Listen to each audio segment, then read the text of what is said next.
Good evening, folks. Welcome tonight to the Town of Mount Pleasant Planning Board meeting, regularly scheduled for October 20th, 2025 at 7:30 p.m. We do have agenda on the front table, but I'll just read to you the top.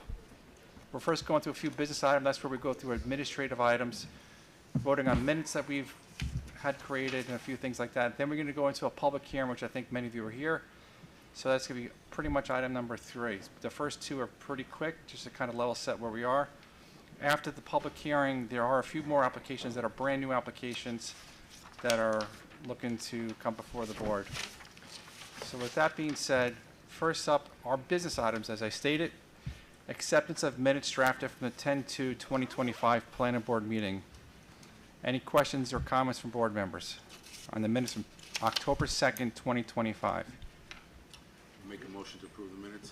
Motion from John, Second. second from Eileen. Walter? Aye. John? Aye. Eileen? Aye. And Judy? Aye. And I for me. Next up, fifth request for a 90-day extension of subdivision application approval SD 20-6 for the development of a 4-story, 170-unit service-enriched senior housing residence. Brightview Senior Living, 364 and 236 Grasslands Road, Valhalla, New York, 117.17-1-28 Grasslands Estates. Owner Brightview Senior Living Development. What's the story with this, Pat? Satisfying conditions of approval. So we've given them a couple now, this is one more 90 days they're asking for. Okay, any additional questions or comments? I make the motion to give the 90-day extension. Motion from John, Second. second from Walter. Walter, Aye. John, Aye. Eileen, Aye. JD, Aye. and I from me. Okay, next up, new public hearing. This is for Blythedale. Proposed 95 Bradhurst, Blythedale Children's Hospital 3-phase improvement. Plan including expansion for long-term care, parking deck, and improvements to site utilities and infrastructure. Application site plan SP 25-02, location 95 Bradhurst Avenue, Valhalla. Section block lot number is 117.17-1-2. Zone R20. Owner and applicant is Blythedale Children's Hospital. Engineer and architect is Lanigan Colliers, E4H Architecture. Thank you very much.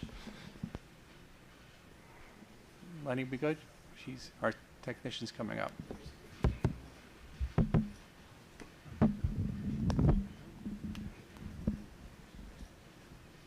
One, two, and two.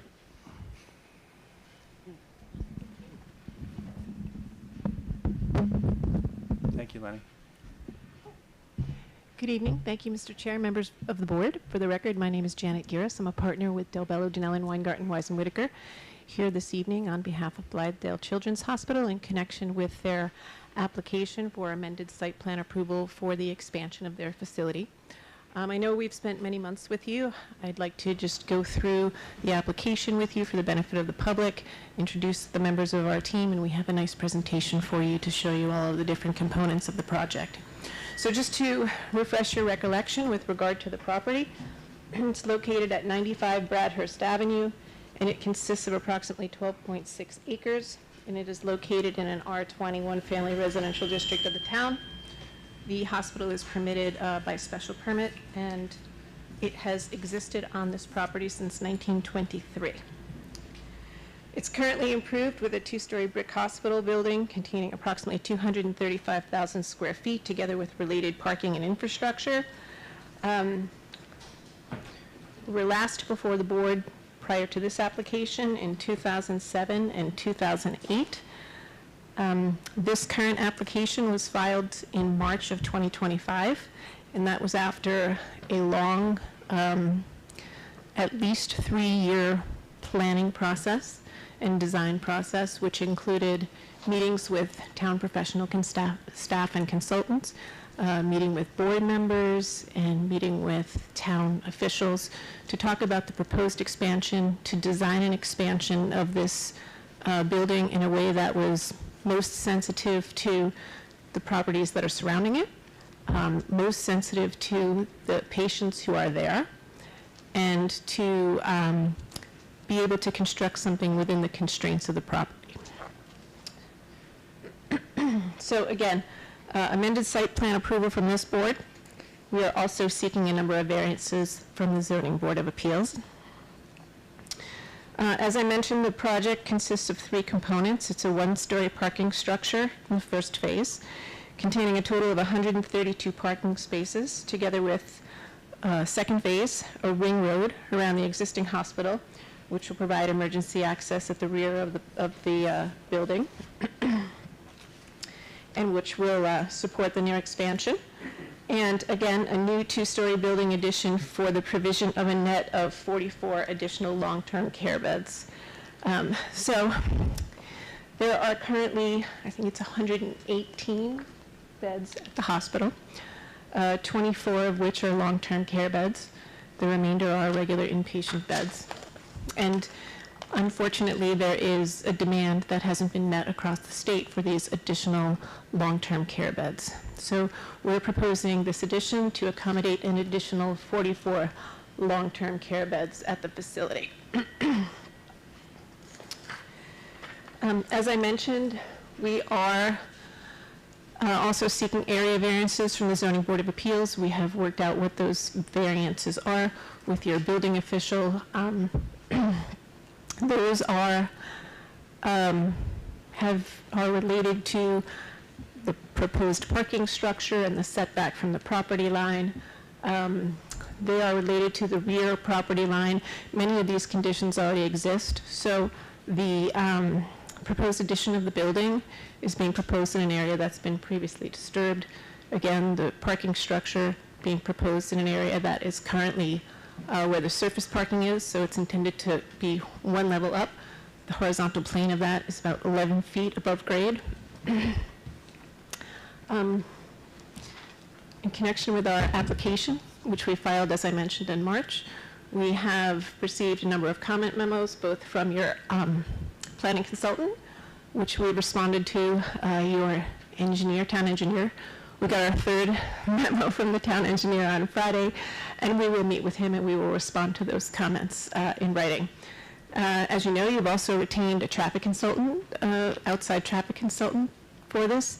Our traffic consultant has worked diligently with them to address their comments and concerns.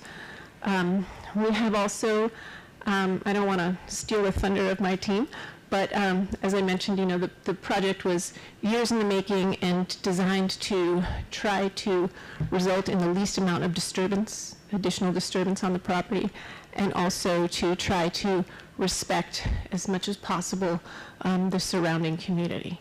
So parking structure intended to be screened with extensive landscape buffer, and the proposed building addition is on the south side of the building, which is on the Grasslands roadside, away from any of the rest of the residential community and closer to the commercial community that's across Grasslands Road to the south. So I'd like to introduce Dan Paisano, who's our project manager from JLL. Actually, it's going to be John Flanagan, the COO at Blythedale and SVP. Sort of rattling. You hear that? Good. The microphone's a little rattling. Try maybe the speaker, I think, just try talk, we'll see if it rattles and then Okay. press it. How's this? Better. A little better?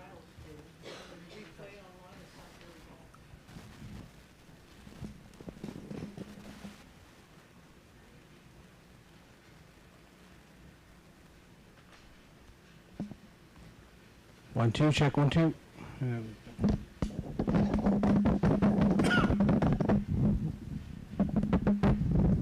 Thank you, Lenny. Okay. Good evening. John Flanagan, Senior Vice President and Chief Operating Officer for Blythedale Children's Hospital.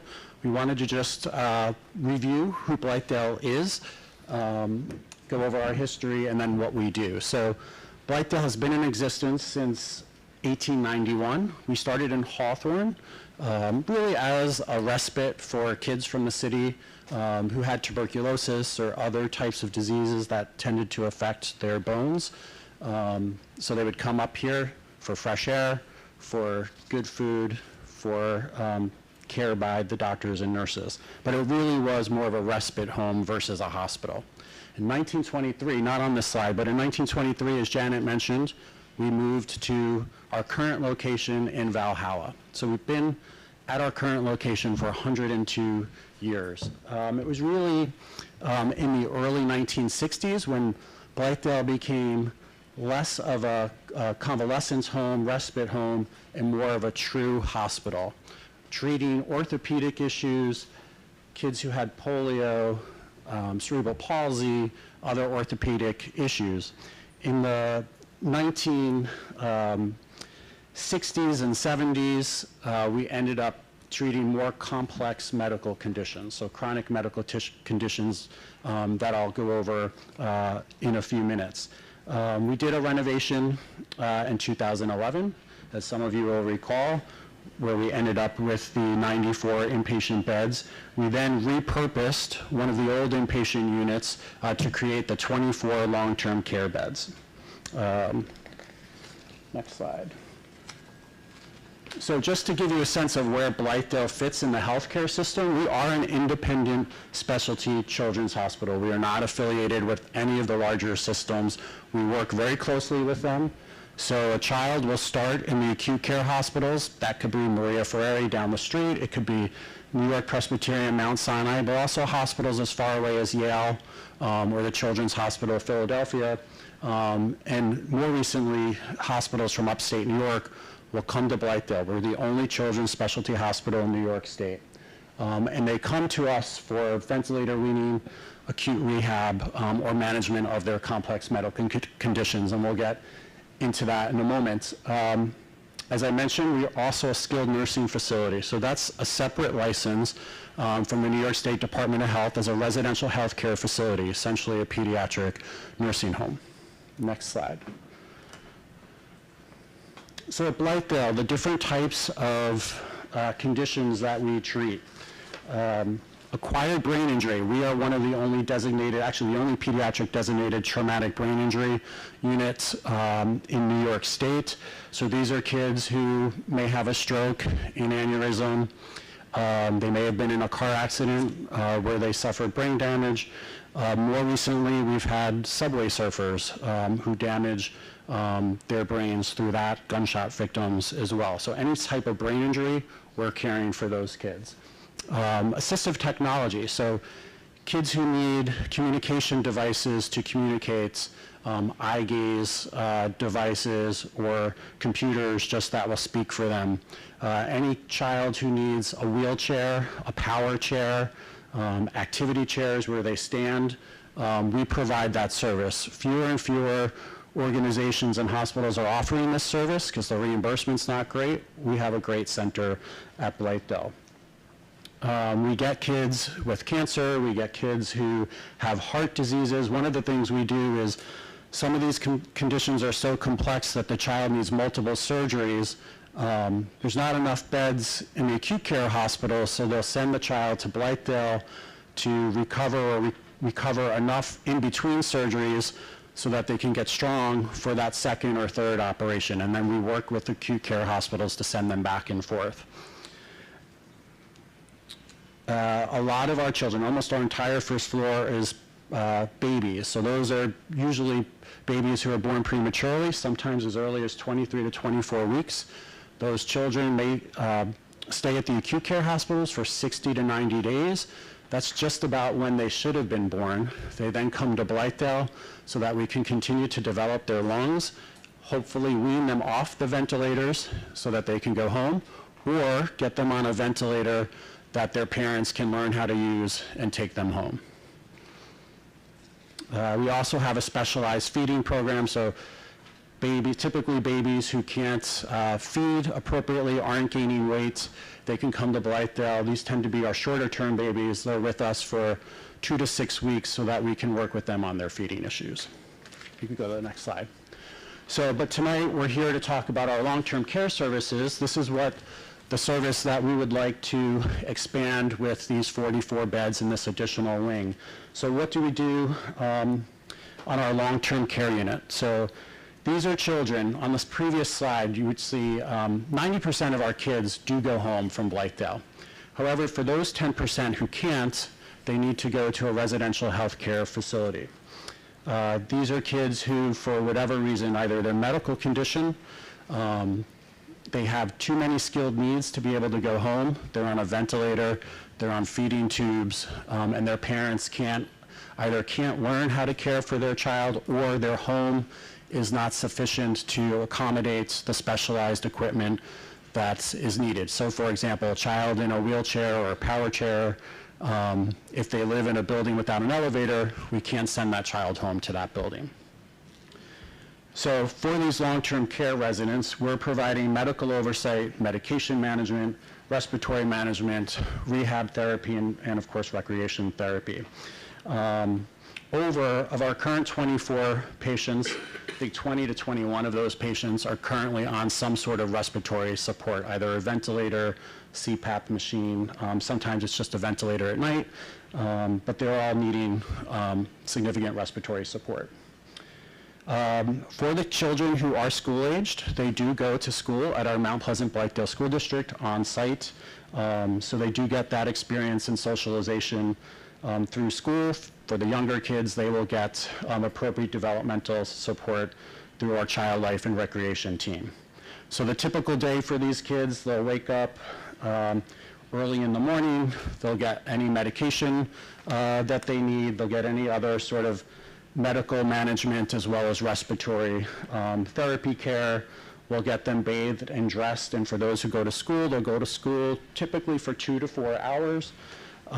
Depending on their medical status, they'll, when they come back, for the younger kids, they'll get recreation and developmental care. They may come back for lunch. Now, most of these kids, none of these kids are eating by mouth.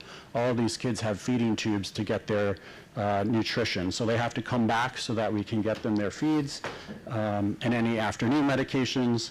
They'll have some recreation after that. We do great music therapy, art therapy. We'll read to them. They then have their evening medicine, their evening medical care, and then they're ready for bed. So it's a very quick summary of a very complex operation to care and manage for these children. So that's a snapshot of the work that we're doing at Blythedale. Thank you. So now I'm going to hand it off to Tam Paisano to give an overview of the project plan.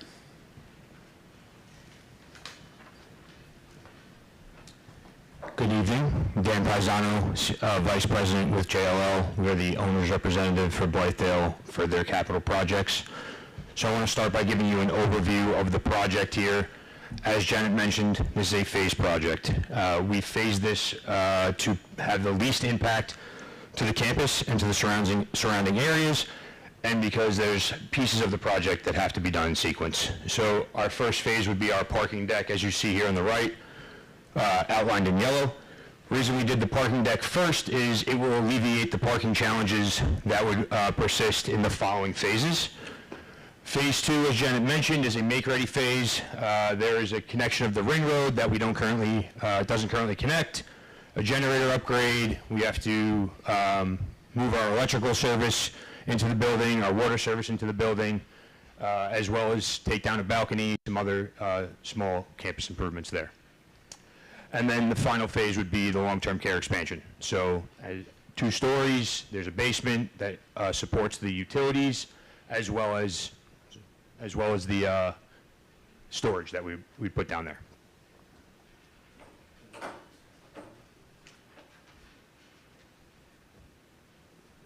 Okay, so phase 1 is our parking deck, as I mentioned. It's a 1-story deck with on-grade parking, 132 net new spaces. On the lower level, you would have an adjacent grade parking lot, as you'd see on the top there. And there would also be 6 spaces for charging, electrical charging. If anybody wants to come up and get closer, I see some eyes. You're like me, I can't see. And you may want to pivot that a little bit so people can, I'm sorry to interrupt, but I know the eyes are maybe similar to what my eyes are like. Which way is Lisa Lee? Okay, we're not going to do back and forth here. No, I'm just asking. Well, we'll get to your question though, but I don't want to have any back and forth. We can avoid that. Okay, thank you for making that adjustment. And you're welcome to sit in the front or the side or anywhere you need to see. Thank you for accommodating. No worries. So we are planning to put a gate to the top deck. That would be for access control. So just really quick, we're not going to take, we'll take questions soon, but Lisa Lane, in reference to this slide, is where? It's the top of the plant. In the trees? Yeah, in the trees in the back, yep. Right, okay, thank you. So there'll be gated, a gate access so for access control, to control who's going to be on the top deck and when. I don't want to speak to exactly what those hours are going to be now or how we're going to do it, but we do plan to limit that in some capacity. It'll also help us during the winter season, controlling it for plowing and such. Additionally, the building was designed using the colors, I'll say the colors of the campus. So the precast concrete is going to be a precast structure for to expedite the schedule. But there's tans that we use throughout the campus to integrate the building into the other buildings on the campus. Our schedule for the project is about 7 months, start to finish. Because it's precast, it'll be an expedited schedule, and we are hoping to do that next summer, excuse me. All right, so just a quick overview of the lighting around the parking deck. So really, this is the top deck. There will be 4 site lights on the top deck. This is a photometric that shows you the disbursement of the light from the top deck. What you'll notice is that there is no light pollution exceeding the boundaries of the building. As you get to the edge of the building, there will be 0 light pollution. There will be grade lights, right, that shine down for pathways and such like that, for the pedestrian pathways. But from the top deck, the light pollution will not exceed the boundaries.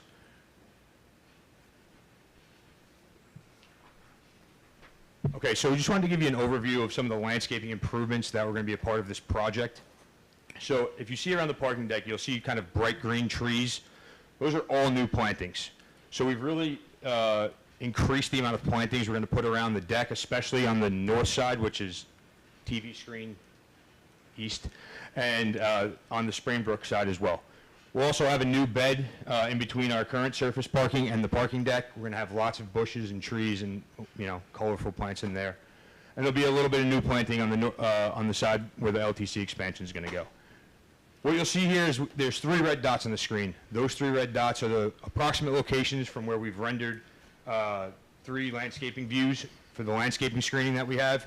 You're going to see that on the next slide. Those are all from the 3 Lisa Lane locations for you guys to have a visual.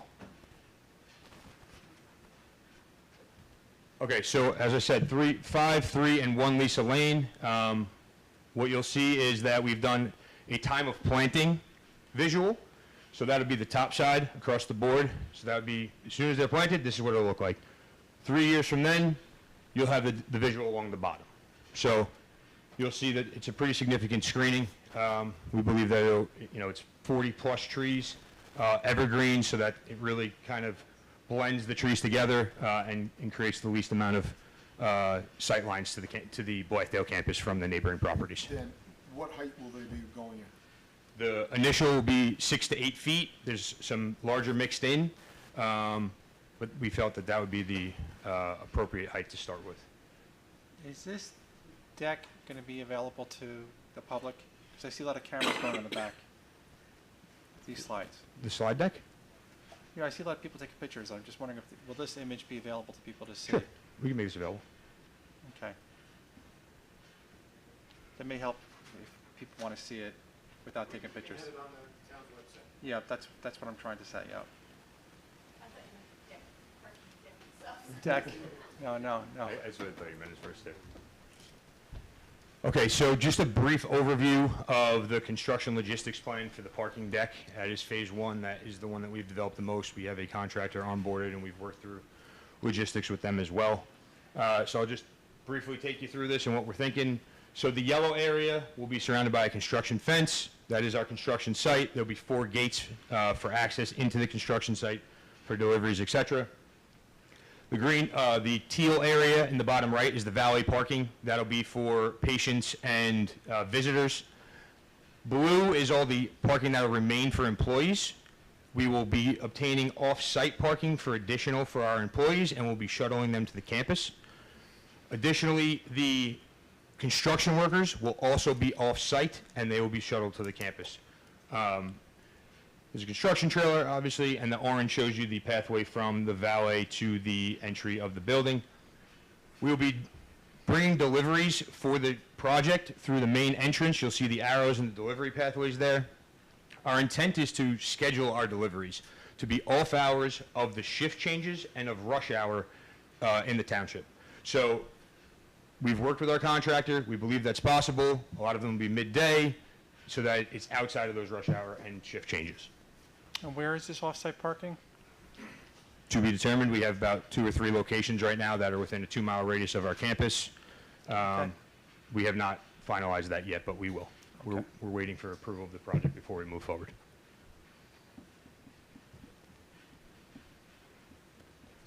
All right, so phase 2, as I mentioned, is make-ready and utilities.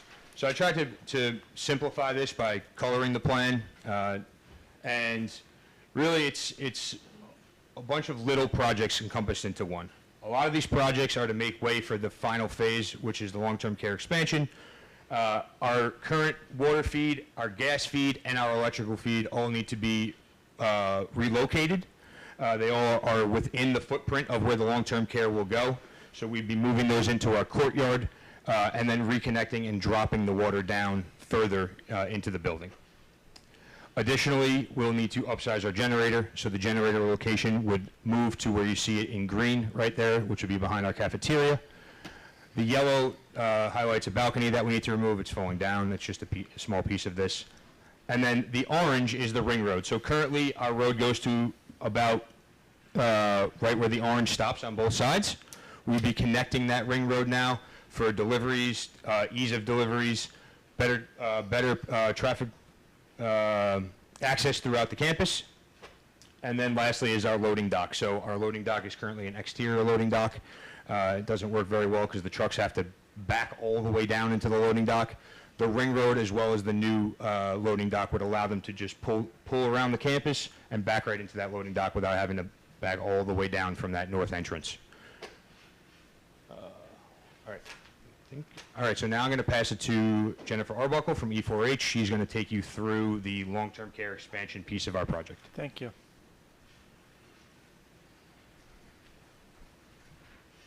Thanks, Dan. Hi, I'm Jennifer Arbuckle from E4H Architecture.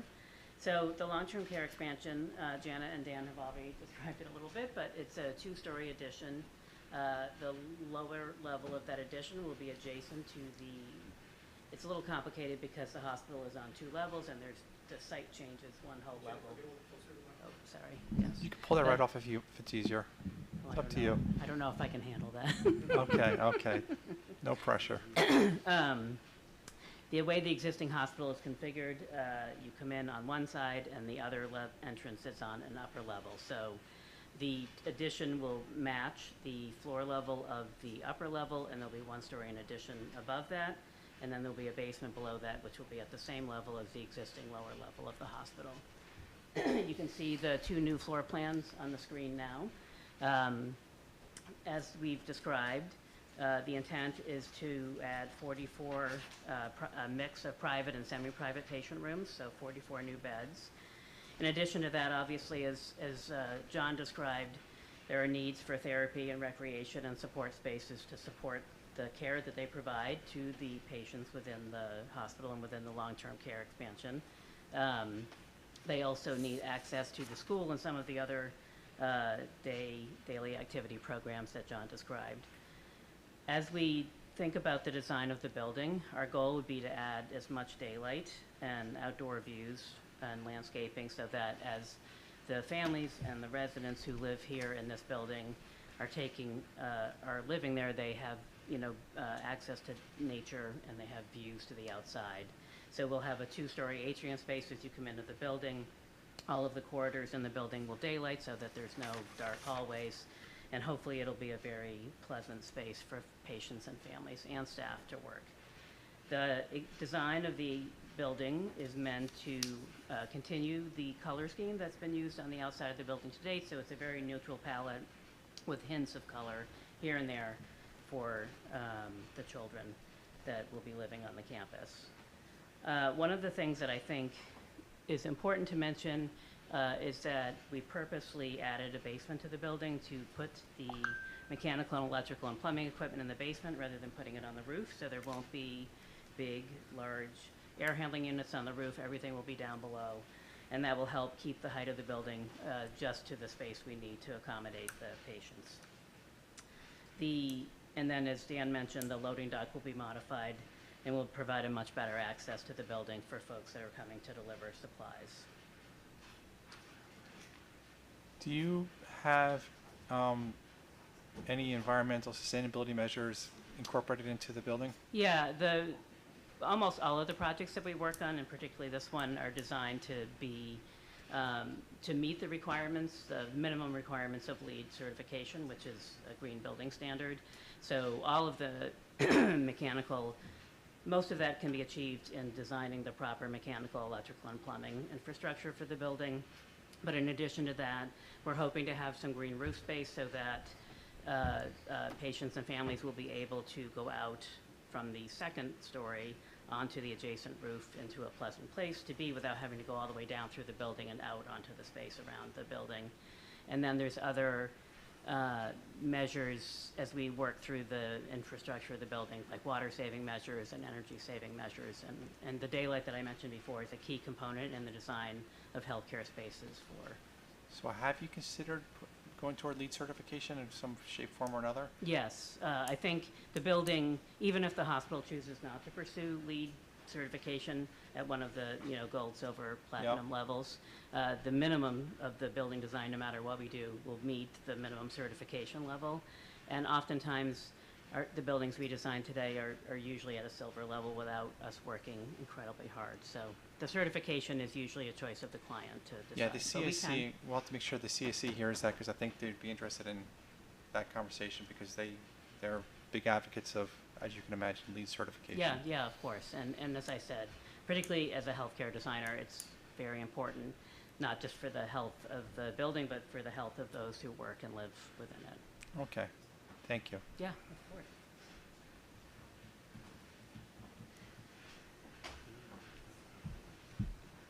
Good evening. Rich D'Andrea, Colliers Engineering and Design. Our office prepared the traffic and parking study that was submitted to your board. That study was originally completed back in April of 2024, submitted to your board in March with the initial application.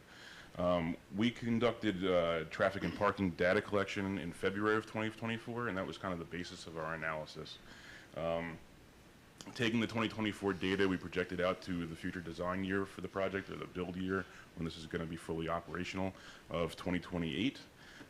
Taking into account traffic from the North 80 project and the Brightview Senior Living developments to analyze a cumulative traffic analysis in the area, as well as adding into our projected traffic for the facility. The study was then reviewed by the Planning Board's traffic consultant. It was reviewed by the town's engineer, and it was also reviewed by the New York State Department of Transportation. In general, those comments were addressed in our revised study, which was submitted in August of this year. And then there were some other additional comments from the town engineer that we also addressed in a separate memo.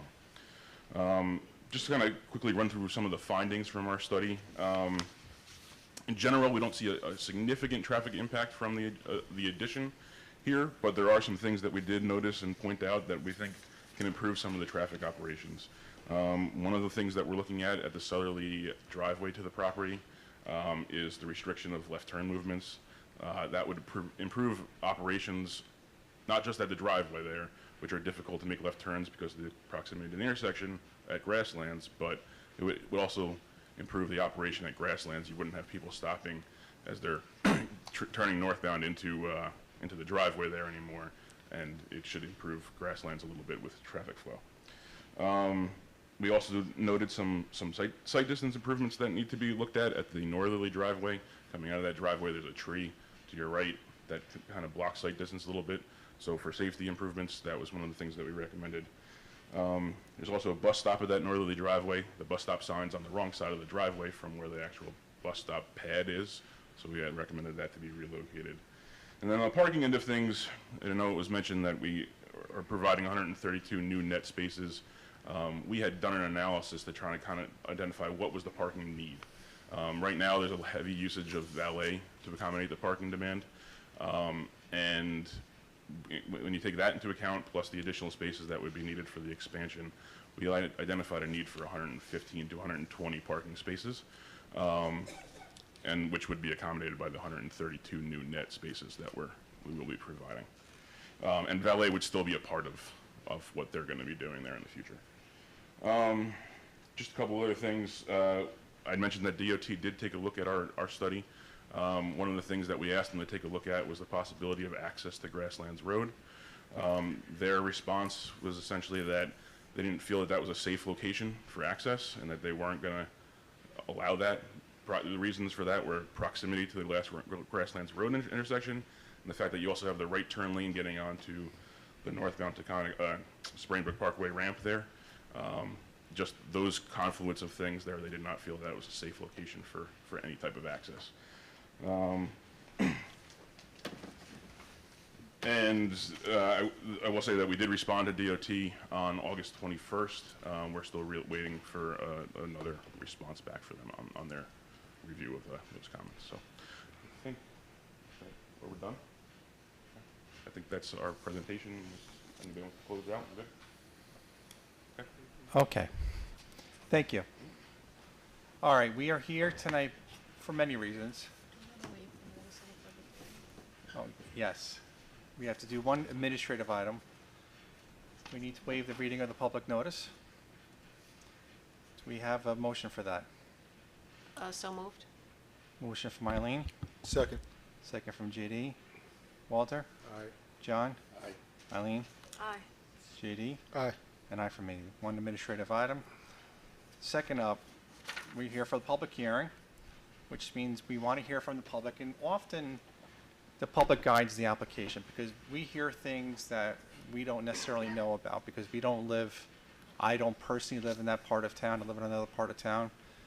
So your input is good because it helps guide the application, help guide the board members, help us understand what's going on over there, what's not going on over there. To frame up your conversation, what's good to do is stay away from opinion versus what you're seeing and what you want to present to us, like facts versus feelings. So that'll be something we can tee up. So what we're going to do is we're going to give people who want to speak a number. If you have a number, you can speak. If you don't have a number, you can still address us, but you may need to do it through a written form for tonight. If there's another public hearing, you can always come back, say your same thing again, or have new things you bring up. Written comment, we did get some very good written comments already. They're very salient and well thought out. We have read those comments, and if there's additional written comments, feel free to send them in. Written comments are no different than oral comments.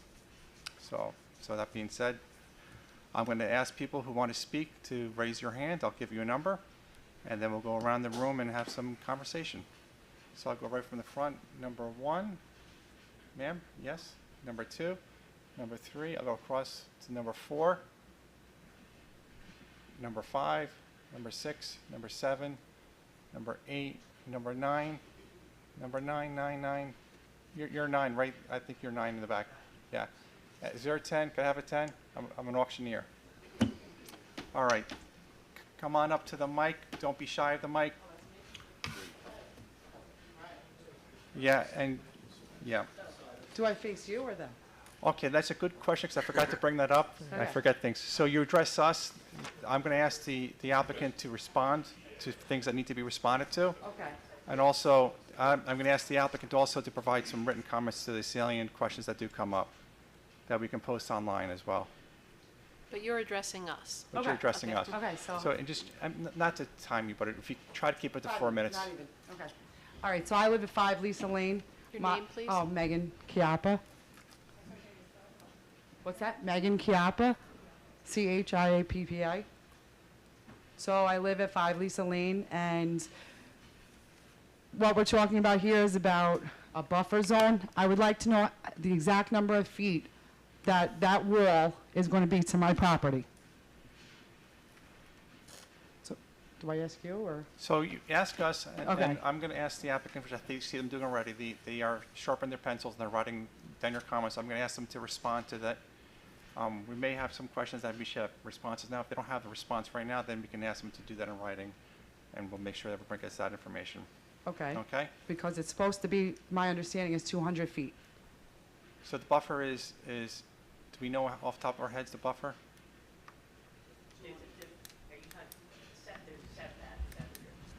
Well, the buffer between your property and mine. 44 feet, so that's from here to the doorway. That's how far the parking garage is going to be on my property? Okay, so just do me a favor, just Sorry. to me. No, please don't apologize, I'm just, my only job is to run a good meeting tonight, Okay. so Sorry. I'm trying to keep it in good order. So you're saying, So if we're talking the 44 feet is what was mentioned to me before I walked into this meeting, that's 44 feet. That's from here to probably the doorway, Right. right? My kids are outside playing. I understand there's going to be lovely trees and lovely cement, parking fixture. But that's like an imposition on our family and on the taxes that I pay and in the home that I've built since I've moved here. The other thing I have to ask is the traffic survey. It looks like, I could be wrong, it was done on July 11th. There's no school in session, there's no college in session. That is not a real testament of what is happening at the traffic at the busiest times, when kids are waiting for buses, when buses are on that main road, and when kids are going back and forth to the college. Yep. Where did you, I'm sorry, where did you get that information from, July 11th? It was on his PowerPoint. I'm asking if that was what I saw was correct. Okay, so we, that's all. well, I did hear April 2024 is one of the days, and I think there was a couple of other days, but, It was February. And that was a school break, because we were here the last time. I don't mean to cut you off. But it was a school break. It was done President's Day week. yeah, we're gonna get you all the answers to your questions. Okay. So, thank you.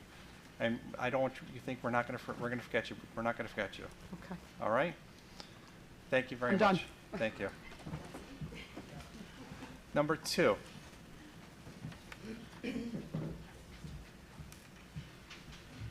Hello, my name is Sophia Savino, and I'm from 1 Lisa Lane. And you asked for facts. I've written 3 different speeches to present tonight, and I keep modifying them. So we moved in 01. We've been here for 24 years. The week we moved in, we received the first parking lot expansion letter for Blightsdale. After the first parking lot expansion happened, which we were all for, we had no problems with it, but then we had issues with it. Because the way it was done, it was sloped towards our property, and then we had floods from it. Oh, did you? Okay. And you said you wanted facts, and that's why I'm only bringing this up. I wasn't going to bring my negative and personal problems into this, but it's something that you should know. We've had 3 floods since and had to fix our property ourselves. They did acknowledge after the second flood that there was no drainage put in and the whole parking lot was sloped towards Lisa Lane. So that's an issue. And we do need to remember this new structure is going to cause, are we going to be safe from water? Are we going to be safe from people just driving in and hanging out in the parking lot? Because that's something that happens back there as well. Yep. And security is inadequate at Blightsdale. There have been several times where there have been people hanging out. We've seen lots of things happen back there. You cannot access them after hours. There's no little button you press for security. I have literally gone there in the middle of the night because a car's alarm was going off all night. The security guard was sleeping at the main entrance. So these are all issues. Security, I raised my family there. Now there's 2 lovely new families raising their children back there. It's a little too close for comfort. So that's that came from my heart, and it's facts. It's total facts. And I could give you other details of what goes on back there, but I'd rather not. So the last expansion that happened when we were all here again, the board told Larry Levine, the CEO at the time of Blightsdale, that this is the last one. This is the last one. And he agreed. And when we had our friendly meeting with him recently, to just bring this up. He went to say, this is the last one, and I called him out on it. I said, because that's what you said last time. So when does this all end? Blightsdale has reached its capacity in that area. And as much as we appreciate all they do for the children, because they do a great job, but the needs change and they grow. But the property's not growing, and they might have to look elsewhere for, not to leave, continue what you're doing there, but they need an additional facility somewhere else. Okay, thank you. And there's two things I want to, all good comments, but two I'm going to focus on for a moment. I want to make sure that the town engineer understands about this flooding issue. Flooding in this town is really problematic. So you are, 1 Lisa Lane, did you say? One, We want to make sure that 1 Lisa Lane and all the other homes on Lisa Lane don't have that. I want the town engineer to give a really fine look at whatever engineering documents are created and to review them, because we can't go through this with flooding. Number two, I don't expect the applicant to respond now, because I think we'll get some kind of response at some point. But that's concerning that you have no one to call in the middle of the night. So I think that can be an easy remedy. I'm assuming at some point that you can be able to call somebody at Blightdale somewhere along the way if there's something that you need to alert people to, because there's staff involved, there's people there, there's kids there, there's a whole bunch of people going on in and out there. So so we will definitely get that addressed as well. But all good comments, but those are the two I focused on tonight. thank you. I have one more Jim, question. I want to add to that. Oh. So, you know, as far as the flooding goes, this actually may be an opportunity, if this goes forward, for the flooding that's on Lisa Lane to be addressed, because code is different now from when this was the first expansion was done. We're aware of it, and we can, you know, take a closer look, but they're not adding any more impervious surface, right? So the parking deck is going above what's already created an impervious surface, but with that construction, there's going to be an opportunity now to put mitigation in there that could eliminate the flooding that's going onto your property. So in that sense, this is an opportunity. Well, we spent a lot of money to fix that. I understand. Through but the years. At least they will have a chance now to do their part. So from the pictures, I just have two more questions. But now I have questions because I saw new things, That's right? what we're here for. Is that, like, it's going to be higher, but is it going along all of 135 Lisa Lane? Because the first photos looked like it was just in one corner. The deck that you guys see? Yeah. It's the last row It stops in that corner right there. So it So doesn't it's go going all- along 5 and 3 Lisa So Lane. this is one right here. That's one, That's yes. the corner of the deck.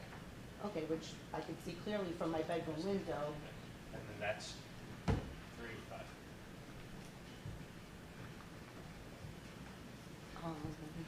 Yeah, I'm good, thank you. Thank you very much. I think we were at number. Okay, I always forget our number, Alma, because I heard such a good conversation. We're number 3.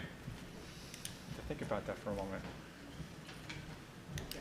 Good evening. My name is Michael Savino, also from 1 Lisa Lane. I'm with that one who just spoke. I won't reiterate a lot of the points you brought up, but I'm sure other people that are going to speak are going to talk about the traffic and the negative eyesore and all this other stuff. But I just wanted to make 3 quick points. We've been there 24 years. We've been in front of in this exact room, I don't know, 4 or 5 times over the years for different expansions. We've outlasted the CEO. We've outlasted board members. But the common denominator is that Blythedale always wins. And again, we're not going to question the work they do. They do a great job for the kids, as the CEO just explained with the history of the place. We get that. But my question is that I just respectfully ask, when the board considers the project, they focus on the application, not the applicant. I mean, I would ask if this was a different type of organization, something that's maybe considered less desirable in society, like a coal mine or a strip mall. I'm just trying to think off the top of my head, something like that, or a gentleman's club, say something like that. I mean, would the board in good conscience give the approval to do this to a place like that if it wasn't a children's hospital?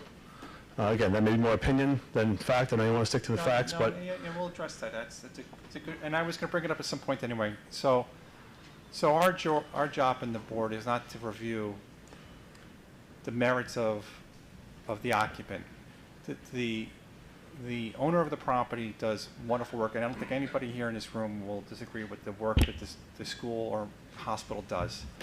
But our job is to look for the impact on the community outside of this. So, and I know many people here have been into the hospital. Some people may have volunteered in the hospital.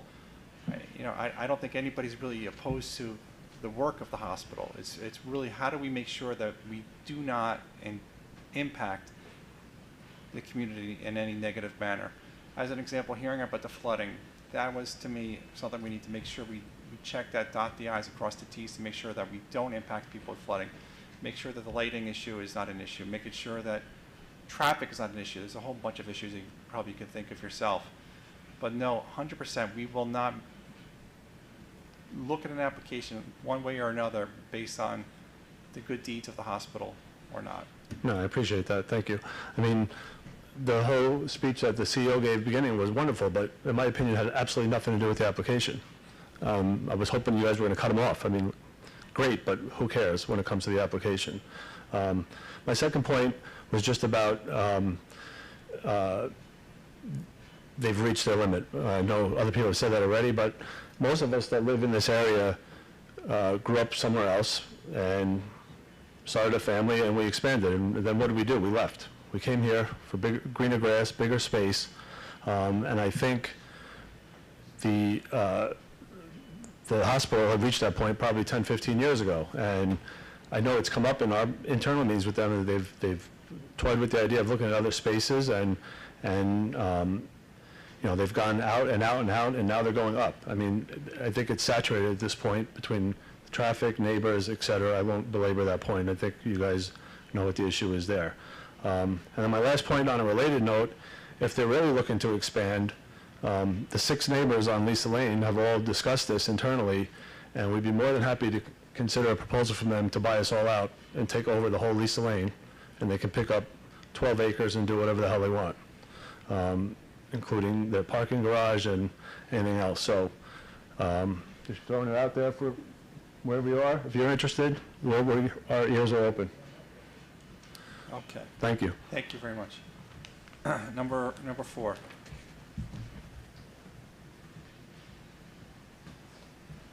Hi, good evening. I am Paul Sohigian. I am a resident of Mount Pleasant, Pleasantville for the last 33 years. I am a former Planning Commission member in the village of Pleasantville, and I am a trustee at Blythedale Children's Hospital. So I can first start by saying I'm certainly sensitive to the comments of the community, loud and clear. Blythedale is and has always been a staple to the community for us. It was just named one of the reasons to love Westchester in a recent Westchester Magazine article. Our community, I feel to my heart, is better because Blythedale is here. And our mission is to care for medically complex children. It's as simple as that. We're an Article 28 children's specialty hospital in the state of New York. Kids come from all over the tri-state region to be taken care of for our specialized care. And for those not in the know, Article 28 refers to a hospital in New York State that is licensed, regulated, and overseen by the State of New York Department of Health and Public Health Law. It establishes standards for the operation of hospitals, other healthcare facilities to ensure proper care, and it requires construction, licensure, various services requirements, in essence, that we are held to the highest of standards. Demand for services, especially long-term care services, because of the addition, is growing by leaps and bounds, and I think it's critically important that we continue that. And we also can't forget the families that are in need. These families' lives have been turned upside down because of the issues with their children. I can personally say I'm very fortunate because we have our health, and there's nothing more important than that. And the care doesn't, once they go home, the care doesn't often stop. So those support services continue at the hospital. Blythedale dedicates immeasurable time to these families to help train them and prepare for care during and after they go home. They also employ a good number of people in the area. They support our local businesses. It keeps us vibrant. I think that's very important not to be overlooked. So I have complete confidence in our leadership team to oversee this project. I can assure the community that we are sensitive to the community and the cause and effect of what the addition will do. And I just wanted to say thank you for your time and listening to me. Thank you. Okay, number 5.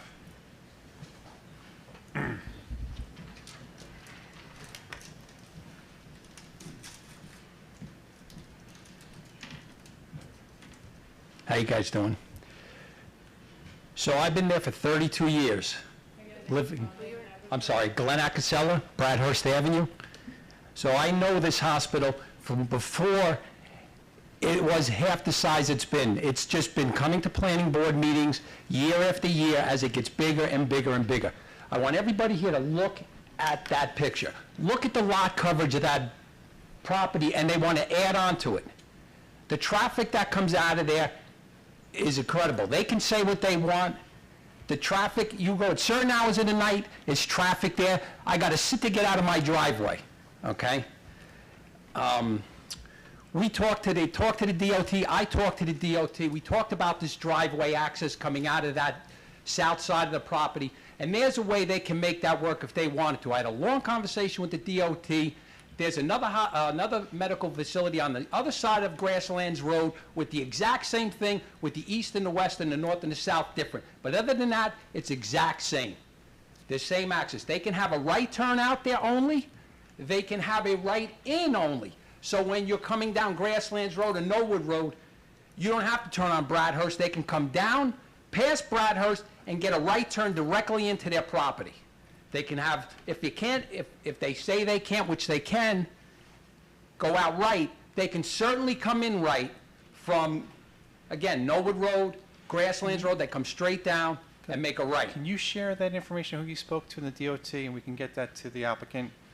I spoke with them, yes. Can you share it with the staff, who you spoke to? If there's another idea Yes. that's out there, please share that with them. We can get it to the staff and see if they can pursue it. And then, too, with the traffic, you have to, if you can't look at that and they claim they can't do it, which they can do it if they want to do it. Yep. The ring road, the last edition, I asked them to do the ring road. They said we couldn't do it. Now, all of a sudden, they want this edition. Now, all of a sudden, they can do it. So the other idea is at the corner, you have to look at 3 lanes going north on Bradhurst. I don't want to see Bradhurst widen, but just at the corner, you have a left lane designated to go down Grasslands Road, you have straight going to Norwood Road, and you have a constant right turn, right on red, directly just for traffic. Most people coming on Bradhurst lived there 32 years. Most people go to that corner and make a right. Traffic backs up because people are waiting to make the right. Somebody wants to go down Norwood Road and got to go, and everybody's got to be backed up. So a right turn lane there's got to be looked at either on Bradhurst with 3 lanes, that's the way it is on Grasslands Road going eastbound, or you have to look at the driveway access coming out of their property. That's as far as traffic goes. Again, lot coverage, I don't think they should be allowed to put a shed on that property, no less of what they want to do now. Traffic is just is incredible. Again, I've had a talk with John Flanagan about people coming out of the hospital and walking down the street with wheelchairs and baby carriage, and it's, John, you got to get these people on a sidewalk, either on Bradhurst or in their existing property. They can't be traversing Bradhurst from their north driveway to go to the corner. I've been working with DOT to get a pedestrian crosswalk on Grasslands Road, because 5:30, 6 o'clock in the morning, when I go to work, there's got to be 10 or 20 people that get off the bus during, say, from maybe 5:30, 6 o'clock to probably 9 o'clock, that traverse that intersection with no crosswalk. That's ridiculous. A couple of signs in paint. They should be on that. These are their people that they're crossing that intersection. They just go through the traffic just however it works. I'm going to cut through this car. I'm going to cut through that car. The light, the green arrow goes, people want to go. There's people walking in front of you. Go there in the morning. I tell any of you people right now, go to Blightdale at 3:30 to 5:30 and see what the traffic going south on Bradhurst is. Now, it ain't all coming out of their property, but a lot is, and it's only getting worse in Mount Pleasant. The roads are terrible. The crosswalk is a little bit of paint and a couple of signs, and it makes it somebody's life safer. There was a lady hit there, almost left for dead. The guy took off, was one night hit by a car. So let me see where I'm at now. I'm only getting going. Do you have the person's name that you've been speaking with at DOT? Yeah, I don't have it on me tonight, but I will get it to you. You get it, because that's Yep. important, because if you have ideas that are generating, when they're not being connected to the applicant, it would be good to Well, the connect it. DOT, I just spoke after their last letter that was sent out, and Let's connect the dots if we can, that would be now, I know good. the house ain't that big, but I know other developers in Greenburg that were involved in, and the town board there said, if you want this, you have to give up something, you have to take something down. They have a house there, it's not a lot of square footage, but maybe that should be looked at, where that should be reduced, that should be down. They have to look at what they can reduce on their property. They have no open space there. It's just more and more. And like I said, when I was there, when I moved in here, the piece by the circle was pretty much the only thing, and they just keep adding it on. Again, on the weekends, nights, all these people that live there can tell you, the outside landscaping, I mean, all you hear is these massive blowers that sound like jet engines going all weekend. I started talking to them, I said, got to do something. They don't do it. It's Sundays, constantly, I had to call the police. I said, this is what it has to come to. I have to call the police now after 6 o'clock or on Sunday to get some quiet. What is the Because sound coming from? leaf blowers, lawn mowers, Equipment. gas-powered equipment, they all can tell you. You hear it all weekend. It's some reason they can't work there because during the week, so everything's on the weekends. But you can see, I had to call a couple weeks ago, and I said, this is enough. I said to my wife, it's Sunday. And they're over there, massive, huge bunch of guys, must be, I don't know how many, but a lot of people with big equipment, working on the landscape, and we don't get no peace of quiet. I talk to them about trees that are falling down. They talk about landscaping and how that picture looks so nice. Anybody up here knows stuff don't last forever, trees. They put the addition on, which I'm right across from where the school is, which we couldn't do nothing about when that went in because of zoning laws, and I said, well, you just got to deal with it. They put up some landscaping, but that was so many years ago now. All that stuff's dying from the bottom up. So the landscaping across from me is all need to be replaced at some point, and they don't have any ongoing maintenance of replacing So landscaping. that kind of stuff, that's what I can double click into. If there's things that you're seeing, can you connect the dots for me with the applicant? So you're seeing trees that are dying or not Correct. doing well. Where are you seeing Their those trees? fence is dilapidating, their wall is falling down. I talked to John about it. He knows I've talked to him. You can go there, anyone who's drive by tomorrow, look at this green fence across from me, and the fence is literally falling on the ground. I'm looking for something that we can dig into. So you're saying the trees are dying, you say the fence is falling down, you're saying different things like that are going on. Correct. Okay, so can you provide that information to staff at some point, to Carolyn? Yeah. That would be good. Because I mean, you can drive through there and look at the trees. I If know, I've been to the site, I know the There's site. green needles on the trees, and when there's none at the bottom, that means it's dying, Yep, And, okay. and then she's 100% right. When we sat here at the last edition, Larry Levine said to us, we will not build anymore. And that is true. There's a way to look back in the records, they're there. You should look at them and see his words. And that's the fact. I mean, the point of the matter is, I can go on and on and on, but when's enough enough? Everybody here knows they do good work. The kids are, it's the best they can do. But at some point, they might have to look at another location, like the Grasslands Reservation, where they can expand and strive for these kids. They're at a point where they just can't keep going. What happens after this? If they build this addition, and then the school's too small, and then we have to build the school bigger? When does it end? When does it end?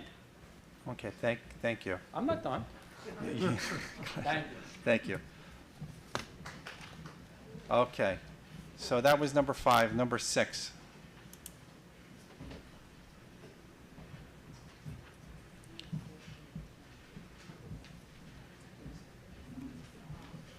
Good evening, board members. My name is Sean Quigley. I live at Ormond Place, right on the corner of Bradhurst, about 30 yards down the hill from the north driveway of Blythedale. And you sent a very good written comment that I have read, and I think most of the other board members have read, so thank you for doing that as well. You're welcome. Thank you. Place is the new development they built there? No, that's Ronald Court. Yeah. So, just to pick up really quick where my neighbor Glenn left off, it's hard to believe that the busiest intersection in our town, I think, Bradhurst and Grasslands Road has no crosswalks. It's amazing, isn't it? No help from anybody, whether it's the town of Greenberg for Knollwood Roadside or our town, that so many years has gone by, and I've been driving through that intersection for 20 years, and I've almost hit Blythedale people getting off the bus on the southeast corner that have to walk across Grasslands Road and then have to walk across Bradhurst to get to their job. It's incredible. So there's no crosswalks in the busy intersection of town.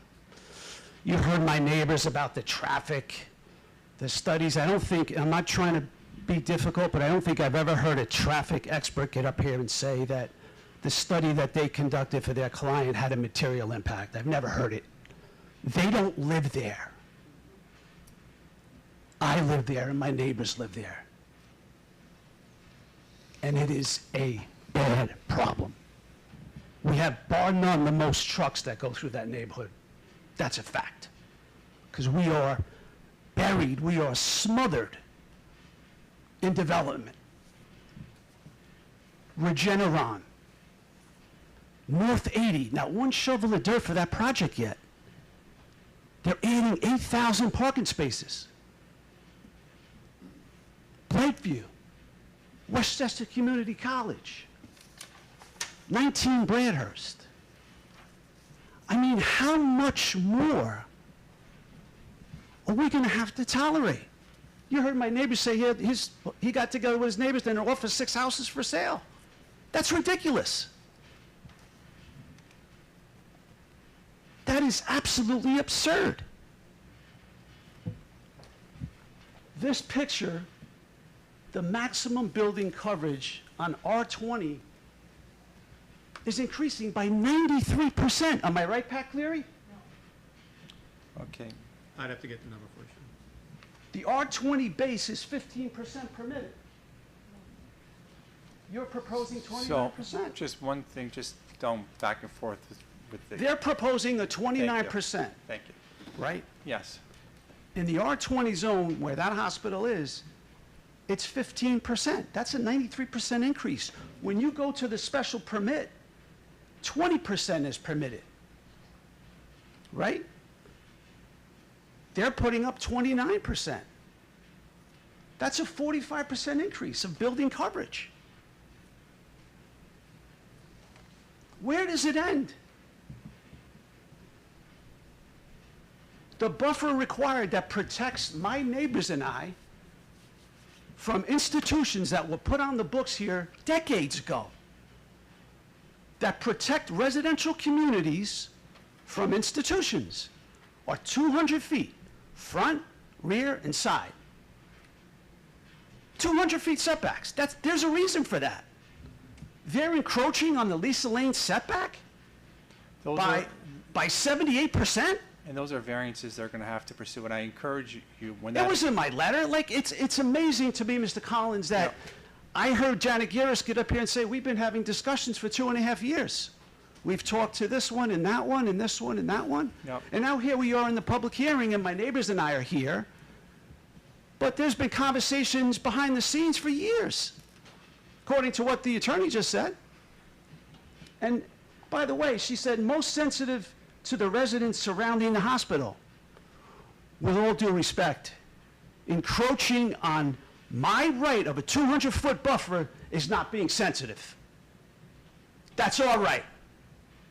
That was put on the books by this town. And they're encroaching on it. A 78% increase. It's going from 200 feet buffer to 44.7 feet. 44.7 feet, that's what she just said. Insane. I'm right on the corner. Lisa Lane, you heard my first neighbor get up, Megan. Kids are outside playing, so 44 feet away, there's going to be a parking structure that's, I think, 26 feet high.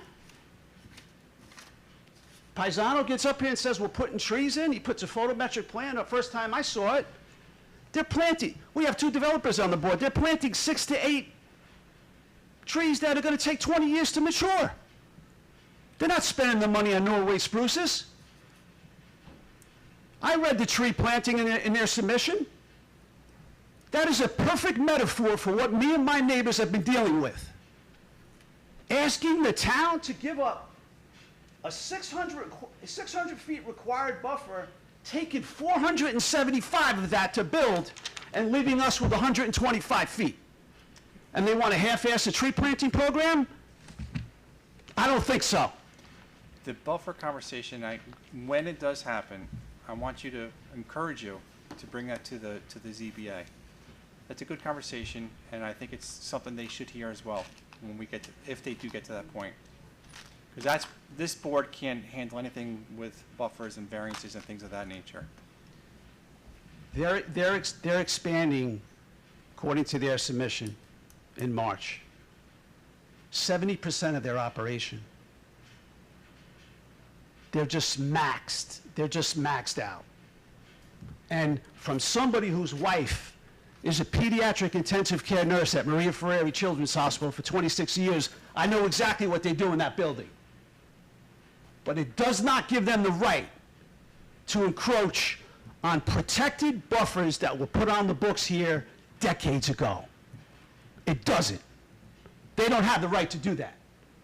They either slim the project down considerably that's more compliant to the codes that we have on the books, or as my neighbor Sophia said, go find another location. And nobody here is challenging the work that they do there. I know exactly what they do in that building from my wife. I heard Mr. Hickey say in one of the last board meetings to the traffic engineer, and it's a good point. Engineers can find a way, right? You remember you said that, Mr. Hickey? They can find a way to do it. And you asked about the driveway, and I appreciate you asking about the driveway. That would alleviate a lot of traffic for us, that driveway. That's why we asked for it. That would alleviate a lot. Glenn just mentioned, right across the street, 503, there's a driveway coming out. It's coming right out onto Grasslands Road. So I agree with Mr. Hickey. They could probably find a way to do that. My issue is with, there are certain things on the books here that protect me and my neighbors from institutional overreach and expansion. And we deserve to be protected with that. They've been on the books for years. Just because they're here 102 years doesn't give them the right to exploit that. Does not give them that right. I think we need to take a really, really hard look at this application. And in terms of the SECRA, I think it has to be a positive declaration. There are too many impacts here. You guys have read my letters. If you read the submission, you could see it. It's just, as Glenn just said, how much is too much? And I think they've outgrown the space tremendously. So I will be engaged in these meetings, in zoning meetings. If I have to go in front of the ZBA, I will. And I know my neighbors will too, but it really needs to get either tapered down or find another location. And thank you, Mr. Quigley. You know, it's, the reason we're here is for the public, and we're just going through the public process right now, but you put a lot of work and a lot of energy into your thoughts and your notes and everything that's coming out. I care about my neighborhood. Well, I would hope so, and I know so. So thank you for that, but there are some things we can dig into, some things we can't. The variance issues, obviously, that's something the ZBA would have to get engaged in. The planning stuff, we would be more engaged than them, just to kind of set who's doing what. Let me just make one final comment, Mr. Collins. I know you can only do so much in your board members, but to hear the petitioner's attorney say we've been having discussions for 2.5 years, and the public now is all of a sudden just finding out about, this is kind of the public hearing. To me, there are a lot of discussions going on. The fact that this petition has gotten this far is stunning. It's astounding that it's gotten this far with these level of variances and these types of encroachments on protections that we as residents and taxpayers have earned and deserve. Thank you, Mr. Quigley. Okay, so we are at speaker 6. 7. See, this is why I need people to help me. That was such a compelling conversation, I lost track.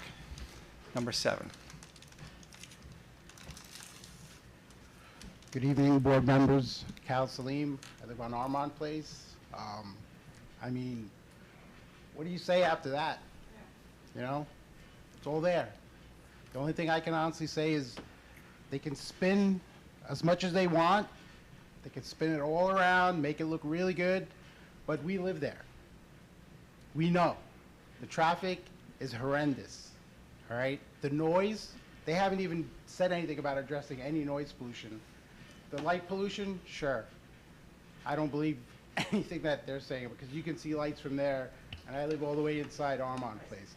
I can hear the jet engine leaf blowers on the weekends, every morning, and I spoke to John Flanagan, and he told me, well, town ordinance says we can do it. Well, you're waking up my kids. I thought you cared about kids. Apparently not. There's only one solution to this. The solution is no. That's it. Thank you. Okay, next speaker.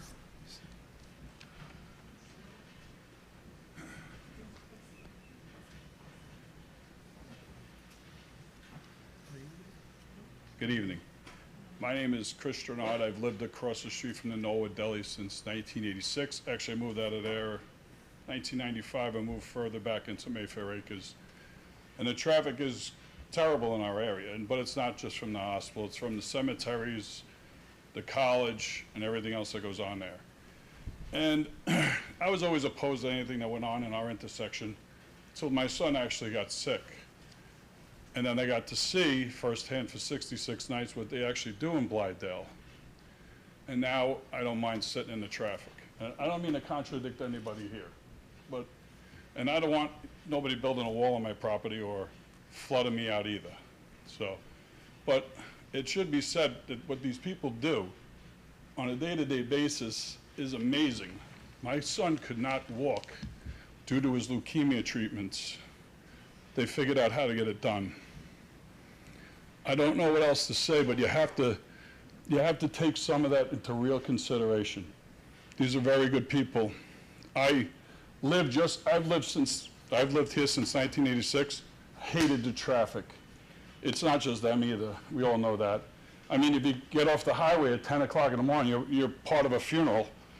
But, you know, what these people do, I would allow them to do anything they want, whenever they want, after seeing firsthand what they do. Okay, thank you. You're in the back in Mayfair Acres. Okay, we are not going to do back and forth here. I know, but you're not out on the road here. Mr. Acasella, I'm going to ask you one time not to do that. We cannot have back and forth people arguing in the audience. Direct everything up to this board. We have the next speaker who can come up now, which I think now is number 9. And I do that just to avoid what you like. A lot of conversation that shouldn't happen happens up here, not back there. Hi. Welcome. Just state Sorry. who you are and all that Sure. for the record. My name is Macy Warren, and this is my husband. Arthur Warren. Yeah, and we recently moved to the town of Mount Pleasant to be close to Blythedale for probably until my son is well into his 20s. He's only a year old. He turned a year old a week ago last week, exactly a week ago. And, you know, at this time that was supposed to be the best time of our lives was the worst time of our lives. He was born 8 weeks early, 3 pounds, didn't make a sound, stuck in one position. Turns out, even though we'd done all the scans, he had inherited a super rare genetic disorder called RYR1 that he got from us. And, you know, within 3 weeks, he had a code blue situation, stopped breathing, and his current hospital said, you gotta go somewhere else. And we thought, great, you know, easy, great, we'll transfer somewhere else. And then we were hit with probably the scariest part of this entire journey, which we've had to deal with now at 3 different hospitals, which is, sorry, he's all good to transfer, but there's just no beds. This was the hardest part of our journey because we realized this is the reality at every pediatric hospital and many in New York, who rarely have the number of beds for the amount of kids required due to lack of funding.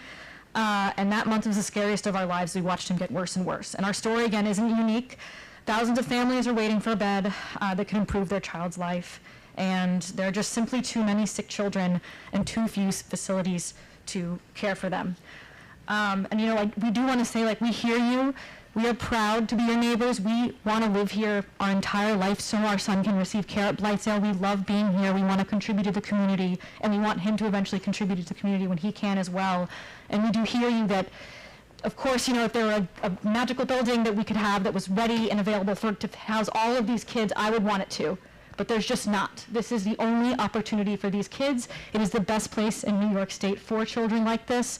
And, as I totally hear what you're saying, but this is just the only available option right now for these kids. And it is the best option for them. And AJ will talk a little bit about how our son has improved. Yeah, just some facts about our son. Artie, our son, arrived at Blythedale. He was and still is completely ventilator dependent through a tracheostomy at the base of his throat. He requires 24-hour monitoring, and he feeds through an intravenous G-tube in his stomach. When he arrived at Blythedale, he was a prisoner of his own body. He couldn't move his legs, his arms. Even moving his eyeballs was challenging. But after 6 months of therapy and care from the staff at Blythedale, Artie can hug us with both his arms. He can put his feet in his mouth. He's learning sign language. The disease does not affect his brain. He's hitting cognitive milestones even as he lags behind physically. Artie will never walk, but thanks to Blythedale, we can finally envision a future where our son leads a fulfilling life. All you want to do as a parent is keep your kids safe, and it's the most horrifying feeling in the world when you feel like you can't because they're not in a place where they should be, where they could be the safest they can be, and it makes you feel like you failed as a parent. We recently moved here. We are very proud to be your neighbors, and if you approve it and you help this move forward, you're not just only going to be helping, give kids a bed, you're going to be helping parents sleep at night by making it possible to be in the safest place for them. So that's. Thank you so much. Thank you so much. Thank you for coming out tonight. Thank you. And that's a very compelling story. And I know there's a lot of compelling stories. And one thing I did hear tonight, did not hear tonight, was anybody saying the hospital does not do good work. The hospital does do good work. But that is, and it sounds terrible to say, that is not material to what we're doing tonight. We're going through the process of understanding impact to the community from the surrounding community. The impact to the community obviously is it does good work. I don't think anybody's questioned that. But how do we make sure that any proposal that comes before this board doesn't do flooding, doesn't do sound issues, doesn't do traffic issues, doesn't do any other number of issues that we heard tonight? That's what this board is here to do. Blythedale, I've known for a long time myself, most of my life. I've seen the work that they've done, amazing work, for sure. But I want to make sure people understand the direction of this board is not that. It's really making sure that the impact of the community is mitigated, is not going to create issues for people, because we're all residents of the community. We want to make sure that things are the way they should be. Does the applicant want to provide some closing comments? And we'll talk about how we're going to respond to some of these comments. Jim, before we get a comment, I just have a question. So the parking deck is supposed to be 11 feet, right? The horizontal plane. Around, the two towers are taller, but the. And what's the total height? It's 15.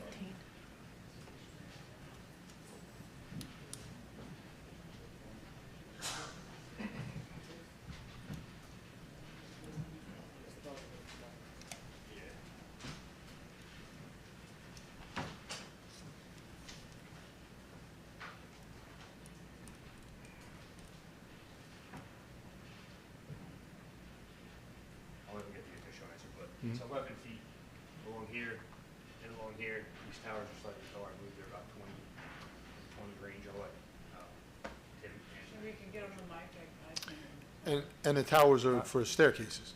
Yeah, so this is an egress, backbone egress stairway, and this is egress stairway with an elevator. Right. So just at the corner, we have 20-foot towers, which are for egress, but the parking deck is going to be 11 feet? Correct. The majority of it? Correct. Correct. And would you be willing to put more mature trees, larger trees than 6 to 8 feet? I think we would be open to looking at that and seeing, you know, the implications of it, sure. Floor is yours. So, Mr. Chairman, respectfully, I do think you need to take into account who's using this property, why they're using this property, and why they can't go anywhere else. It's very easy for people who are unhappy with the traffic situation when they live on a state road. The traffic situation is not created by Blythedale. Do they contribute traffic to the system? Of course they do. But you heard the gentleman say there are funerals, there are people who are looking to avoid traffic on the Sprain who are coming down Bradhurst Avenue. You do need to look at who's using this property. And the reason that you need to do that is because we're not starting out here seeking site plan approval from this board on a piece of property that is completely undeveloped, that we're seeking numerous variances for. This is an existing operation, an operation that has existed on this property since 1923. To have people stand here and say that they keep coming back over and over and over again is just not true. The last time we were at this board for the expansion of this facility was in 2007 and 2008. It's been 18 years since they've been here for this.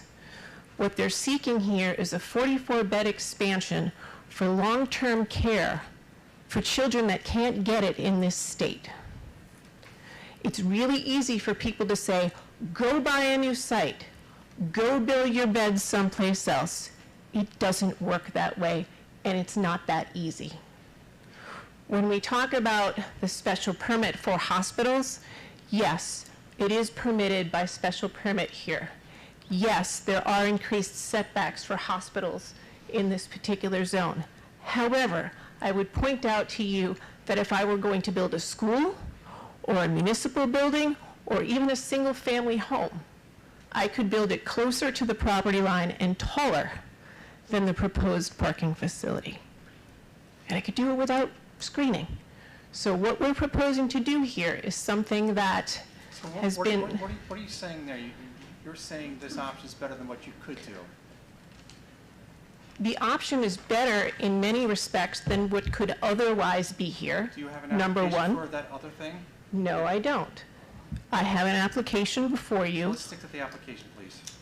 I think that it's relevant to mention other Please things. stick to the application. I think it's relevant. I don't think it is. Okay, I think it is. In that regard, you know, what we're proposing here is, again, in addition to an existing facility. When I say that we've tried to work with people and plan this over a number of years, people that stand here and say they didn't know about it are being completely disingenuous because they've been invited to a number of meetings with Blythedale to talk about this proposed expansion. Okay, hold on, guys. I know there's hands going up. We have somebody speaking. We're going to let this individual speak to the board. We had the public comment. We're going to continue to listen to the public, but please allow this applicant to address the board. I know you've received a number of things in writing. I would stress to you that quantity doesn't mean quality. It doesn't mean accuracy. And I think that you need to take a careful look about some of the comments that you've received in writing because they're disingenuous, they're incorrect, and they are threatening you with an Article 78 proceeding with disinformation. And I think you need to really pay attention to that and be careful about that. The board will look at what we need to look at. Thank you very much for that suggestion, number one. But what I am hearing is there is a disconnect, whether you want to acknowledge it or not, from what the public thinks has been happening or not happening. So I think it would be good public relations by Blythedale Hospital to bridge that gap. And I think you guys know how to bridge that gap. If you have communications with people in the community, I think it would behoove you to bridge that gap and figure out why people feel that communication is not the way it should be. John is always available. He takes calls. You've heard tonight, he takes calls from people. We invited people to Blythedale to talk about this project. We've invited them to the hospital. To say that they haven't known about this is just not accurate. To complain about the traffic on Bradhurst Avenue as being solely the fault of Blythedale is not accurate. But I think you should understand that this board hears what people want to present to the board. You also are presenting what you want to present to the board, but we're also individuals up here, and we understand how to interpret all of that as board members. So I hope you understand, like, we know how to do our job. I don't think you need to direct the board how to do their job, and what to listen to, what not to listen to, because that's what I'm hearing, and that's where I'm getting a little bit fired up. Well, I get it, Mr. Chairman. I'm a little fired up as well when you sit there and you say to somebody that their comment memo are good comments. If you don't like the comment, It's not that I dislike the comments, it's that they're inaccurate.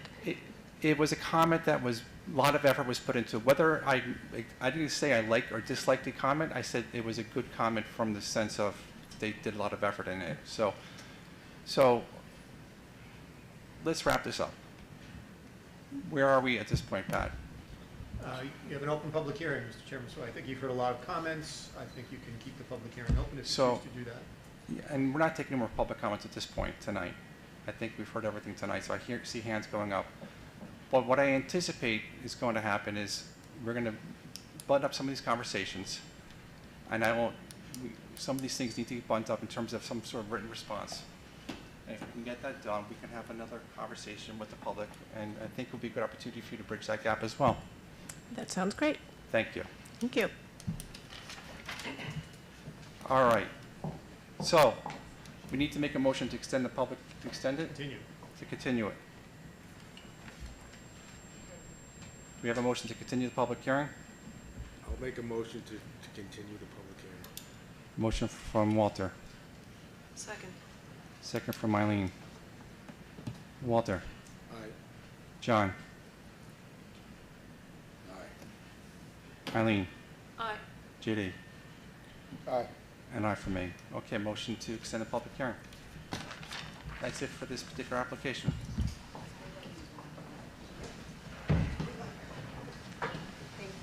We're going to wait a moment for the room to empty out, and we'll go to the next one.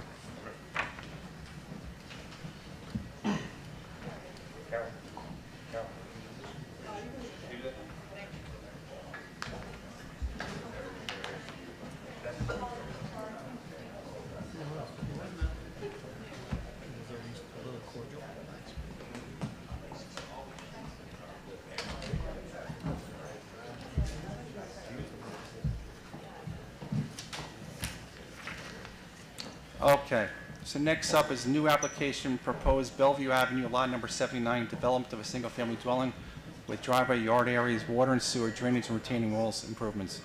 Application steep slopes, SS2-14, location vacant parcel, Bellevue Avenue, lot 79, section block lot number is 106.18-3-79, zone R10, owner and applicant Joseph Sciazia, hopefully I got that right, engineer Tillenbrand Engineering PLLC.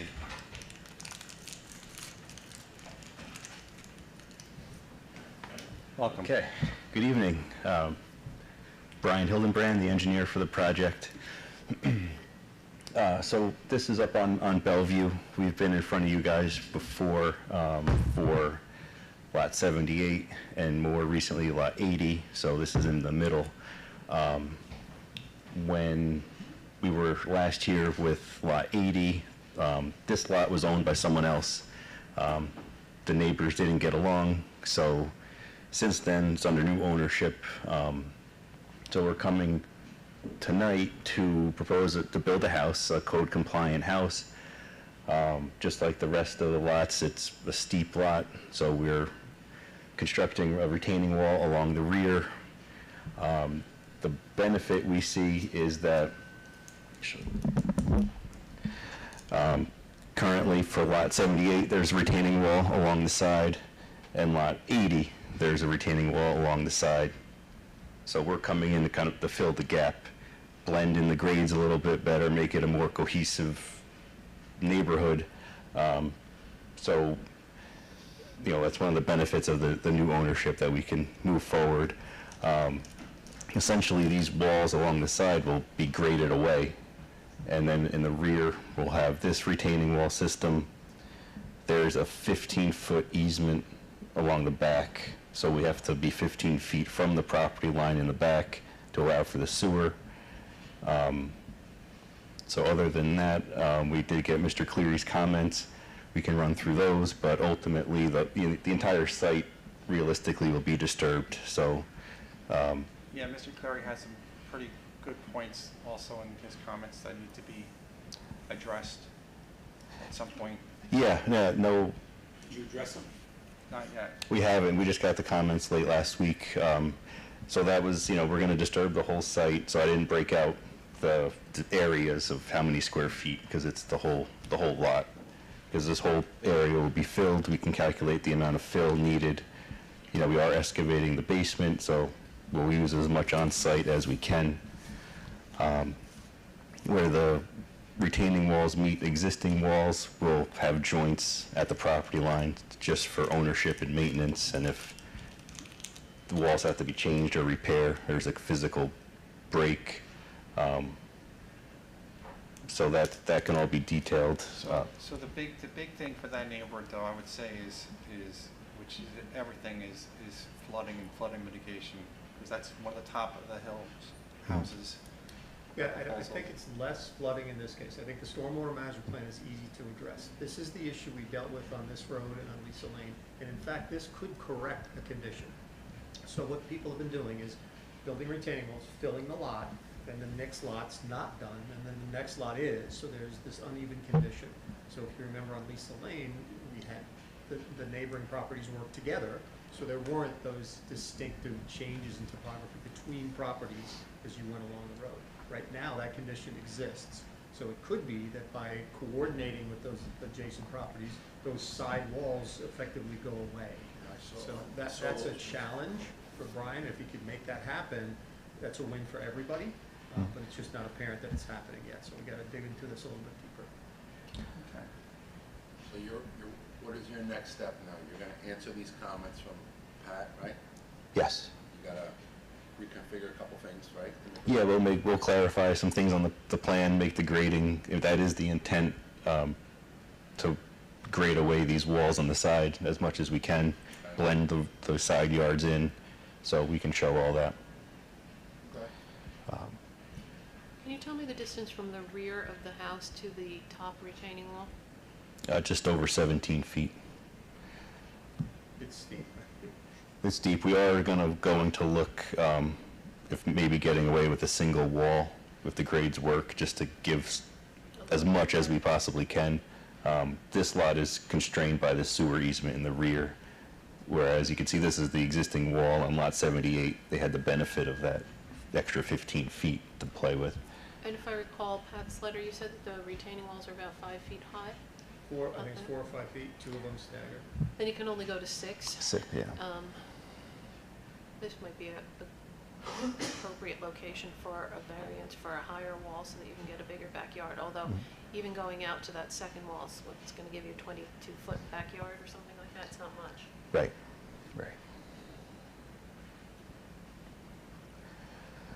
All his, as far as they submitted drainage, right? They did. And you, and Pat, and Dave had his comment? Hasn't commented yet. Okay. We still need to hear from Dave. Yeah, the drainage is just like we did on the other lots, is collect the driveway and the roof, and then use Coltech infiltration. And the other one, the lots on both sides you already done, am I correct? Yeah, 'cause I saw that. So that's what we just don't want, wall, lot, wall, lot, you know? Right. It's challenging. Yeah, to look at it all together. So, anything else? I think you have to address Pat's comments before we really even talk a bit more at this point. And we need to hear from Dave. And hear from Dave. But it's definitely something, When did Dave get these, your submission? We met the deadlines, I mean, so a week and a half ago, 2 weeks ago. We'll get his comments. Yeah. okay. So you're just introducing the idea to the board, so when you do come back, we have a little more background. Okay. So, And we can't do anything with it tonight without engineering comments and addressing Pat's comments. There's not much more we can do other than learned a little bit about the application and where it is and how it works and all of that. So, be Okay. ready to come back to us at some point in the future. Will do. Once staff tells us that you're ready to go. Okay. Okay. Thank you very much. Thank you for coming out tonight. 67 Edwin, that's in Thornwood, I think. Removal of existing deteriorating wood railroad tie retaining wall with new unilock wall. Application steep slope number SS 25-13, location 67 Edwin Street, Thornwood, New York. Section block lot number is 106.15-6-65, zone R10. Owner and applicant is Danica Karan, engineer Anthony Severio, Orlando.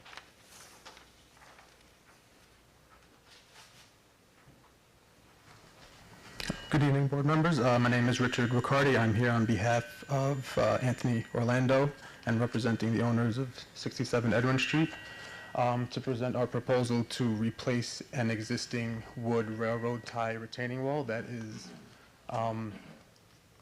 significantly deteriorated and collapsed. And from what I understand earlier today, I was told that another portion of the wall collapsed today.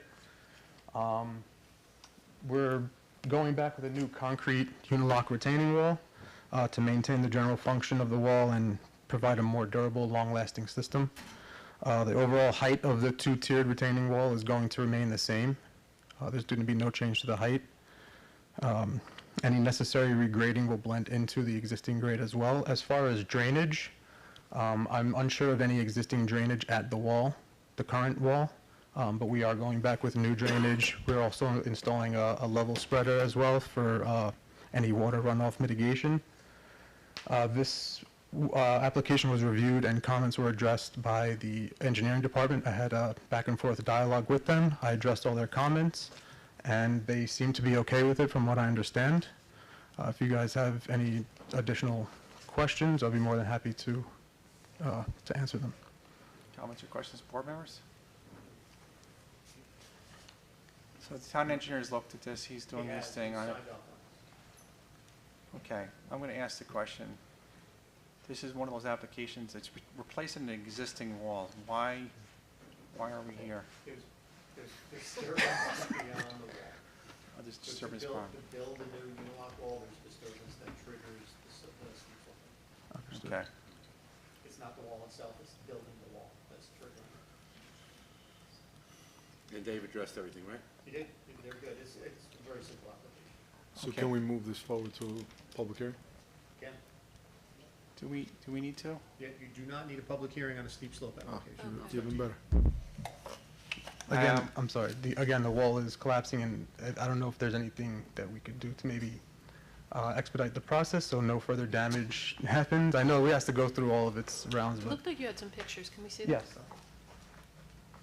These were from April? In April, yes. So these pictures are from April. And from what I understand, more portion Oh, of yeah. the lower wall has Needs to be replaced. deteriorated, yes. And I know don't I see s- anything wrong with it. The rest of the wall's fine, we're just gonna put some more. little some more spackle of and that, right. we'll fix it right up. Duct tape. Duct tape. I saw you are the applicant, I assume, the homeowner. Did Yes. you seem very enthusiastic and if you want to come up and address the board, you're more than welcome to do so. I wanted to be approved, I thought you were going to say something. I would think you would want it approved. That's why you're here tonight, but, My neighbors are even all like, if you need, here's access to my backyard, so they're all ready for it to go too. okay. All right, thank you. Perfect. Okay. So we have an existing wall that needs to be replaced, and if you don't replace that wall, it's just going to get worse. What is the height of that wall? Currently, it's about, I want to say 7 feet. And the unilock wall will be The the new same wall height? is going to be the same height. And you have fall protection up top. I see a, We're going to be installing a new fence. Also, as per engineering, they wanted us to install a guide rail at the driveway, about 10 feet away from the wall. So that's going to be installed at a portion of the driveway as well. Okay. Any other questions or comments from board members? question for Pat. Because it's a replacement in kind, we don't have Yes. to worry about the 6 feet? Correct. Yeah, that needs to get replaced. All right, what is the pleasure of the board? I mean, we should get an excavator there right away. Actually, they're doing road work, so yeah. So what's our next step here? We waive it? or You can direct the preparation of an approval resolution for So adoption. we can either do a public hearing or not. We typically always do. We typically always do. But a few times when we think that something is a like, for the most part, it is, we make some decisions. I would say 99% of the time, we don't do that. We have to determine if this is 1% of the time. I'd like to also add that I think that this is a safety issue and property damage issue to the downhill people and erosion up above, so I would. As he said, our neighbor called me today to let me know another piece has fallen down to its level. These pictures are fairly convincing, even without that.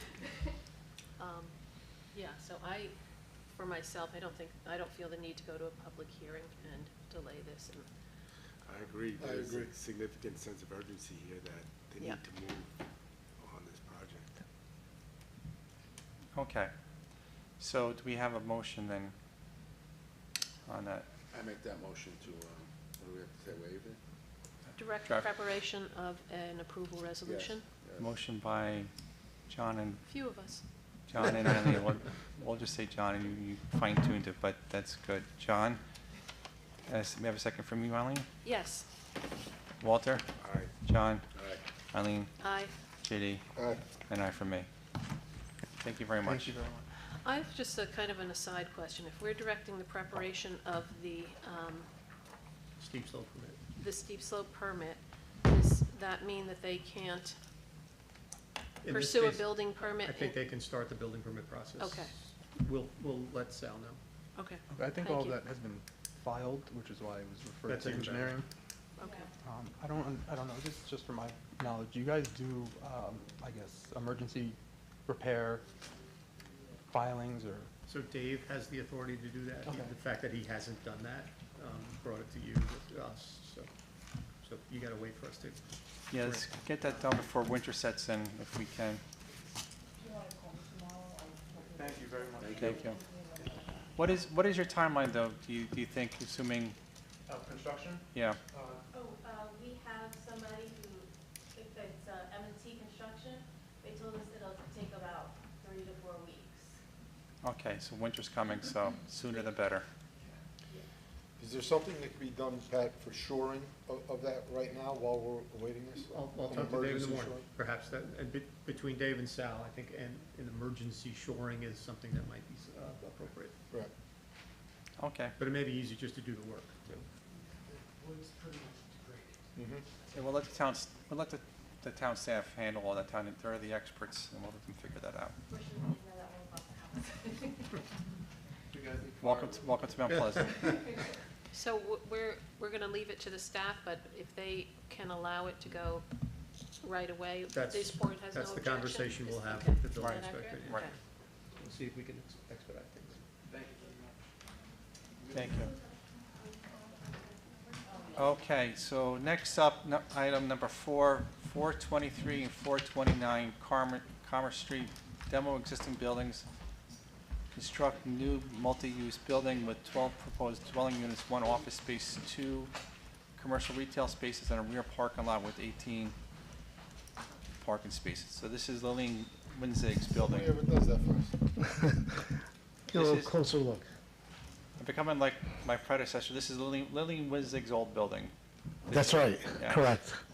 Showing my age. One of them actually is. Yes. There's a funny story I got to tell you about her really quick. Go ahead. Did you know Rosary Hill Home, Lillian Winzig was an opera singer. She owned that building. And she came home from Italy as an opera singer to work in that deli that was in that building. And when her mother was pregnant with her, that Sister Alphonse from Rosary Hill Home, who was going to be a saint someday, came down from Rosary Hill Home and met the mother in the deli and said, "Are you going to have a baby?" She said, "Yes." She said, "You're going to name her Lily." And that's how Lillian Winzig got her name, from that building. Little history of Mount Pleasant. Didn't help us tonight, but something to talk about. Floor is yours after that segue. Steve Domofsky Architecture.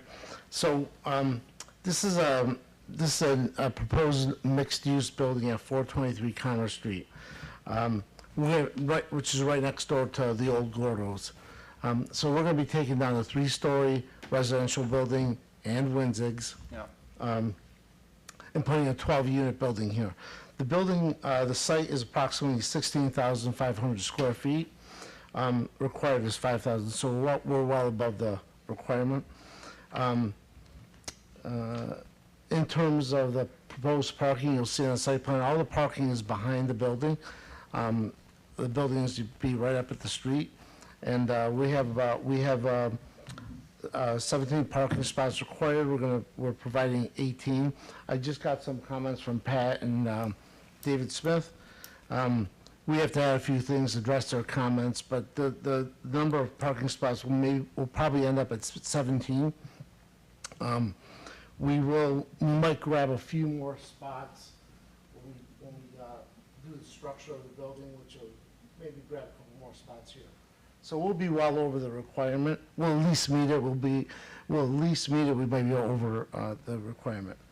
So the 12 units, there's going to be 6 2-bedroom units, 6 1-bedroom units, 2 retail stores, and 1 office building on the first floor. A small basement for the entrance coming from the back of the building into a lobby, mail room, elevators.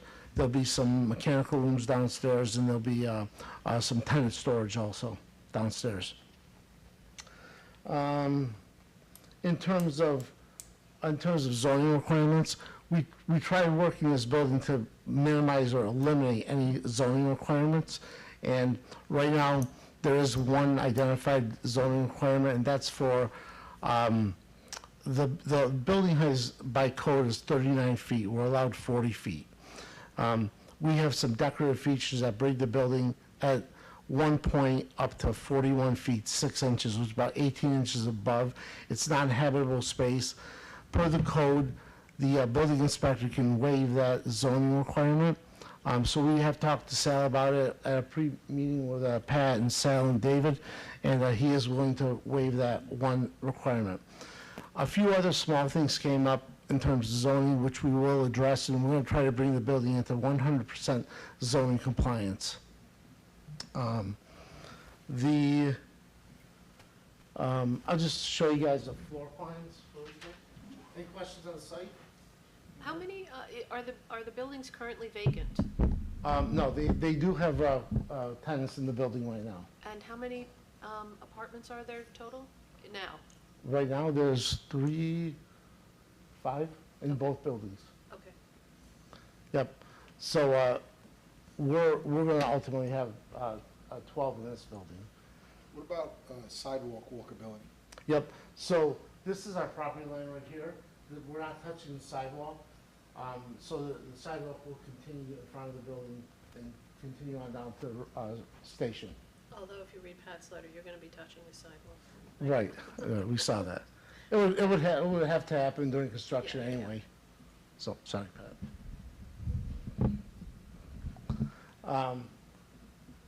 We have an ingress and egress. The egress of the property right now is right here. It's both ingress and egress. What we're proposing is one way in, one way out. That meets all the fire department requirements. Clear cut for fire access is there. So the accessibility to and around the site is available.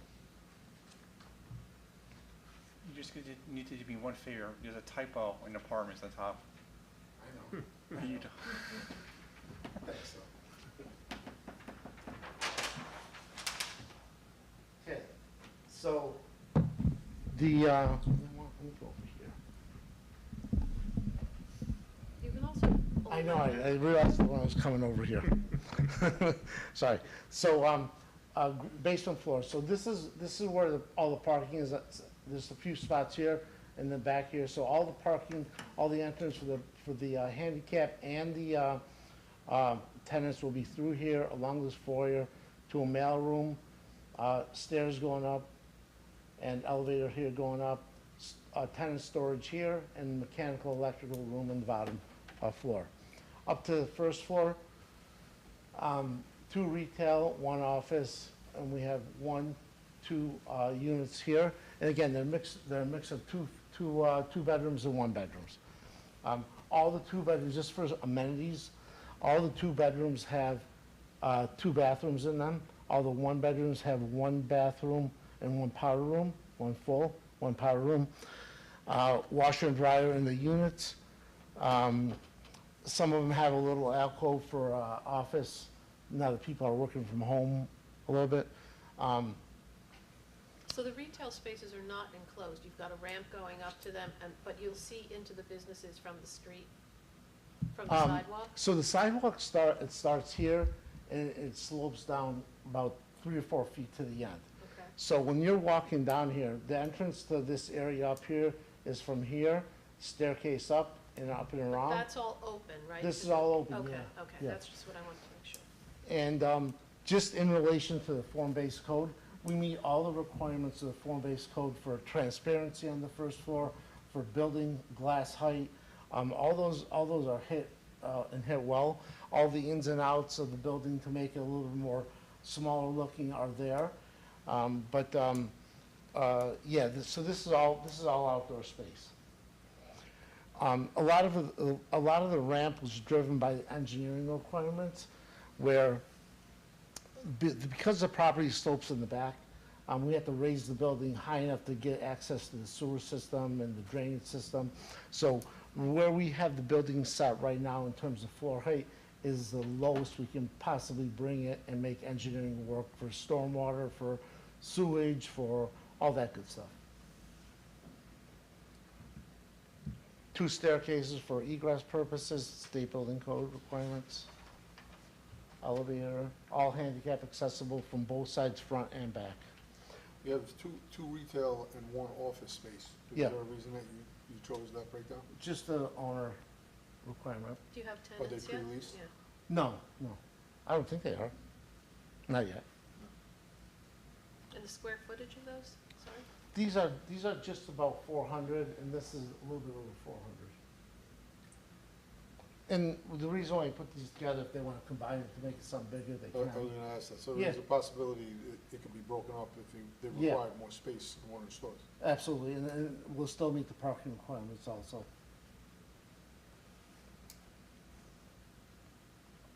There's no mix with the tenants and the commercial folks, so if anybody comes from downstairs, up the elevator, then this lobby right here, and handicap-wise would come in, go back, they have to go back out. But the tenants would go up the elevator to each floor or going through here to this private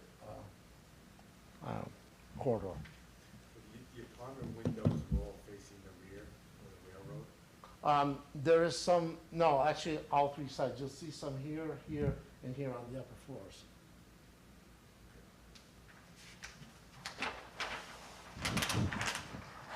Okay. So the second and third floors are very much similar. There's minor changes. So again, you end up in the elevator lobby right here. This is a 1-bedroom, small alcove, washer dryer, kitchen with an island, mechanical units out here, bedroom, and 1 bathroom here. In the 2 bedrooms, up on the say the second floor back here, there's a 2-bedroom right here. So we have a bedroom, private bathroom for the master. We got a separate bathroom for the other bedroom in the guests. Storage areas, offices, small offices. We tried to make it as generous as possible.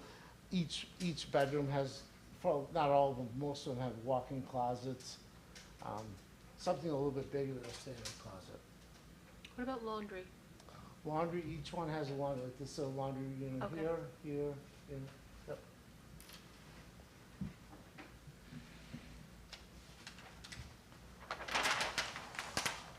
On the 3rd floor, on the roof level, we're gonna have an outdoor amenity space of 3,000 square feet. This satisfies the New requirements for the, Right. yep, for that. And all of the mechanical equipment units will be over here. So you can see our roof line is right here, so we're 39 feet from here to the average grade. We're allowed to go up with the parapet, so that's still in compliance. Same with the bulkhead for the stair tower, these are 2 stair towers. Our bulkhead for the elevator is a little high, but this was designed with some extra space because we weren't sure if we're going with a rail type elevator or a pulley type elevator. A pulley type requires a little more room on the top, so we'll be able to adjust that down. If we can't do that, we'll push it in 10 feet off, we're not a height requirement. So this is office, retail, stair tower. This is the coming into the property, coming out of the property. Yeah. It's coming out of the property, it's gonna come under the building. Yeah, right here. Yep. Where's Elwood Avenue in relation to that? So Elwood is, Further down. yeah. We don't have conflict? Okay. No, this can is, go back to it. yeah, this spot actually, if you know the area, this spot right here is exactly where you come out of that, the 3-story building. Yeah. That's exactly the same spot. We're just adding this other, we're making it wider, and we're adding this entrance over on this side. What exactly is the outdoor amenity space gonna be? What's it gonna consist of? We're not really sure yet. We originally did have like we wanted to put like a kitchen up there, a couple bathrooms, but by the state code, that drives it up to be a 5-story building. Not that it matters at this level, but when we start talking about construction, it matters. Steel construction, concrete, this is gonna be a wood frame You could, building. under 6 stories, you could still get away with wood frame. You can, but there's a lot of fire protection you have to do. Okay. Sprinklers in between floors, there's a lot of stuff you have to do. You're doing handicap spots at the back, I guess? Yep, we have the one handicap spot required that's in the back of the parking in the building. Okay. Yep. So you have Pat's comments you have to address. Yep.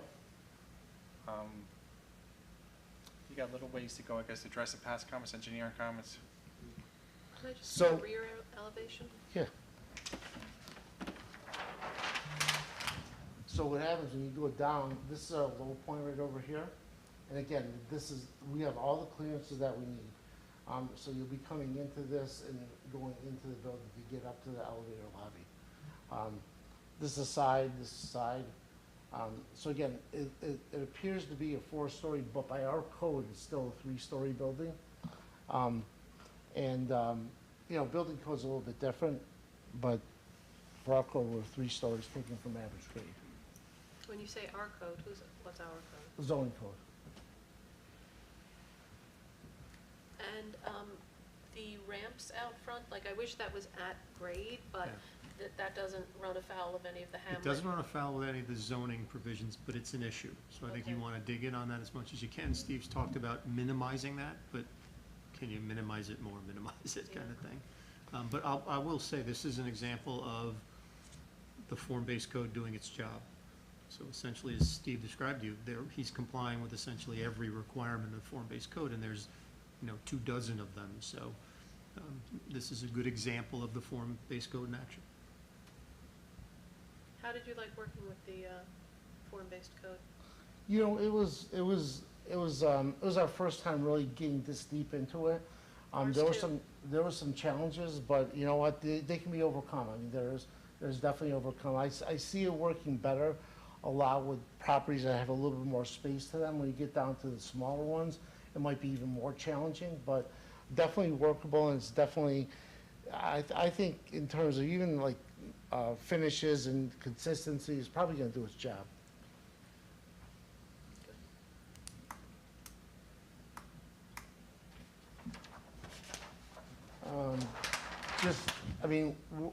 Just really quick on some finishes.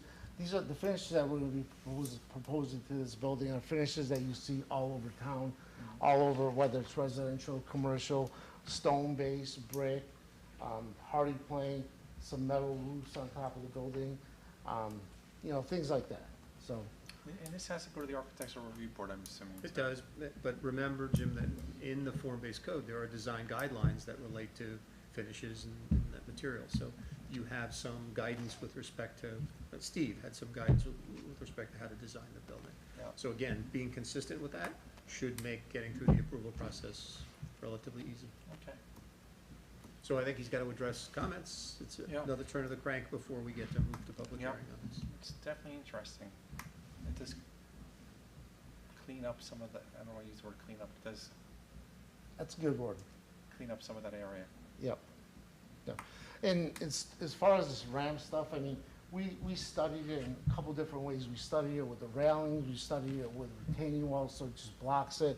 It really started to look really boxy and solid at that point.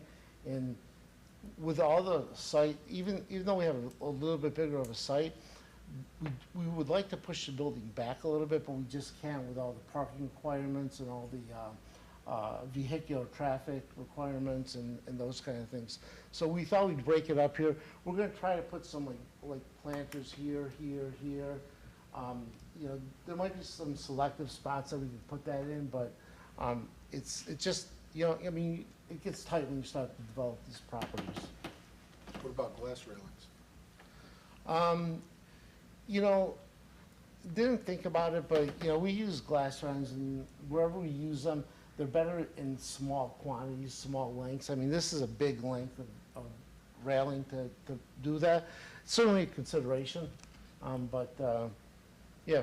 I mean, we thought this would lighten it up enough, you know? And the ramps are 5 foot wide, so maybe with some kind of, and this whole walkway up top over here, there's a lot of room here, so maybe we can do some additional planters. We were just trying to minimize, not minimize it, but just show off the storefronts and the retail spaces instead of blocking it with other bigger things and, you know, plantings and things like that. The railing is metal?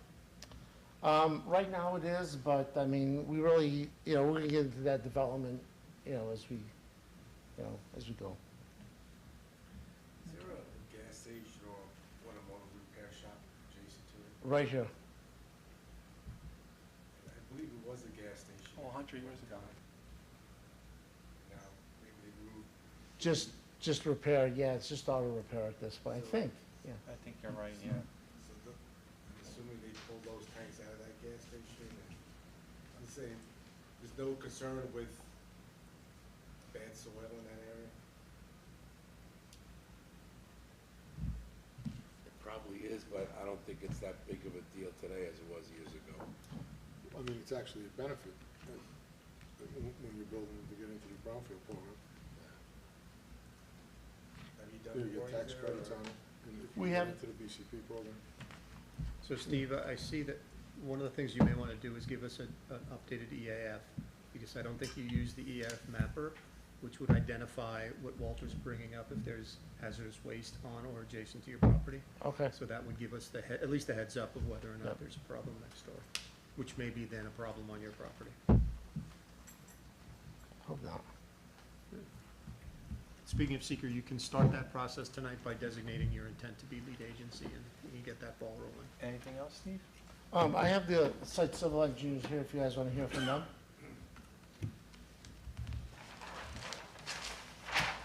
They've also worked with Dave on this, and we got comments back from Dave late this afternoon, so they haven't had a chance to address them. They have reviewed them. But you know, one thing I just want to say that they're working on with the owner is we have to design for a 25-year flood. They're actually about 100. I mean, they're really going above and beyond with the water mitigation here. Important, Yeah, because, I mean, we know we have other problems. So can you just unhook, or give him the mic? Yeah. Either or. Hold on. Thank you. Actually, I have the design engineer online with me. We designed the Caltex for 100-year storm, but we just got the engineer's comments today that we don't have to be that conservative. So we're going to be in touch with David Smith about that. And he also wanted us to move some of the pervious pavers from where we have underneath the parking lot he wants us to move it closer to the building, but we didn't get a chance to look at them because we just got the comments in the afternoon. Okay. And I'm trying to remember, and behind that property, do you remember, is there a brook behind there, or is that the other side of Sawmill? It's I just forget. it's the baseball field, so you got the Oh, right. railroad tracks and you got the baseball field. Right. Can't remember everything anymore. Okay, Which is actually a benefit for them. The baseball field is a big stormwater basin. When Basin, it yeah. floods, it floods. Yeah. Yeah. And stores water. Okay. Anything else? So, I mean, you want to talk about it? So we'll get in touch with the engineer and see what Yeah, David because wants. he knows more than we know, but 100-year storms happening every other year now. Yeah, and the landlord just, the owner doesn't want to take a, they want to be conservative, so. Yeah, no, and that's actually a good thing. Okay. So, do you have anything else to? No, I guess we are good. It's funny that everybody calls them Coltex, that's just a. Right. brand. That's just a, Right. that's just a name trade. Yeah. Okay, so you need to address some comments from Pat, address some comments from the Yep. town engineer, and I'm assuming at some point you'll be back. Yep, we will. You can designate your intent to be lead agent. Oh, correct. Slacking on the job here. Okay, so do we have a motion to designate us as the lead agency? I make a motion that we designate ourselves lead agency for this unlisted action. Motion from Eileen, Second. second from JD. Walter? Aye. John? Aye. Eileen? Aye. JD? Aye. And I from me. Got that done, and we'll see you at some future point. We'll be around. What's that? No. Oh, you don't need us? No. Thank you. We'll see you soon. Thanks, Steve. Motion to adjourn, that's a good thing, yep. Make a motion to adjourn the meeting? Motion from Eileen, second from JD. Walter? John? Eileen? Aye. JD? Aye. And I from me. Yeah.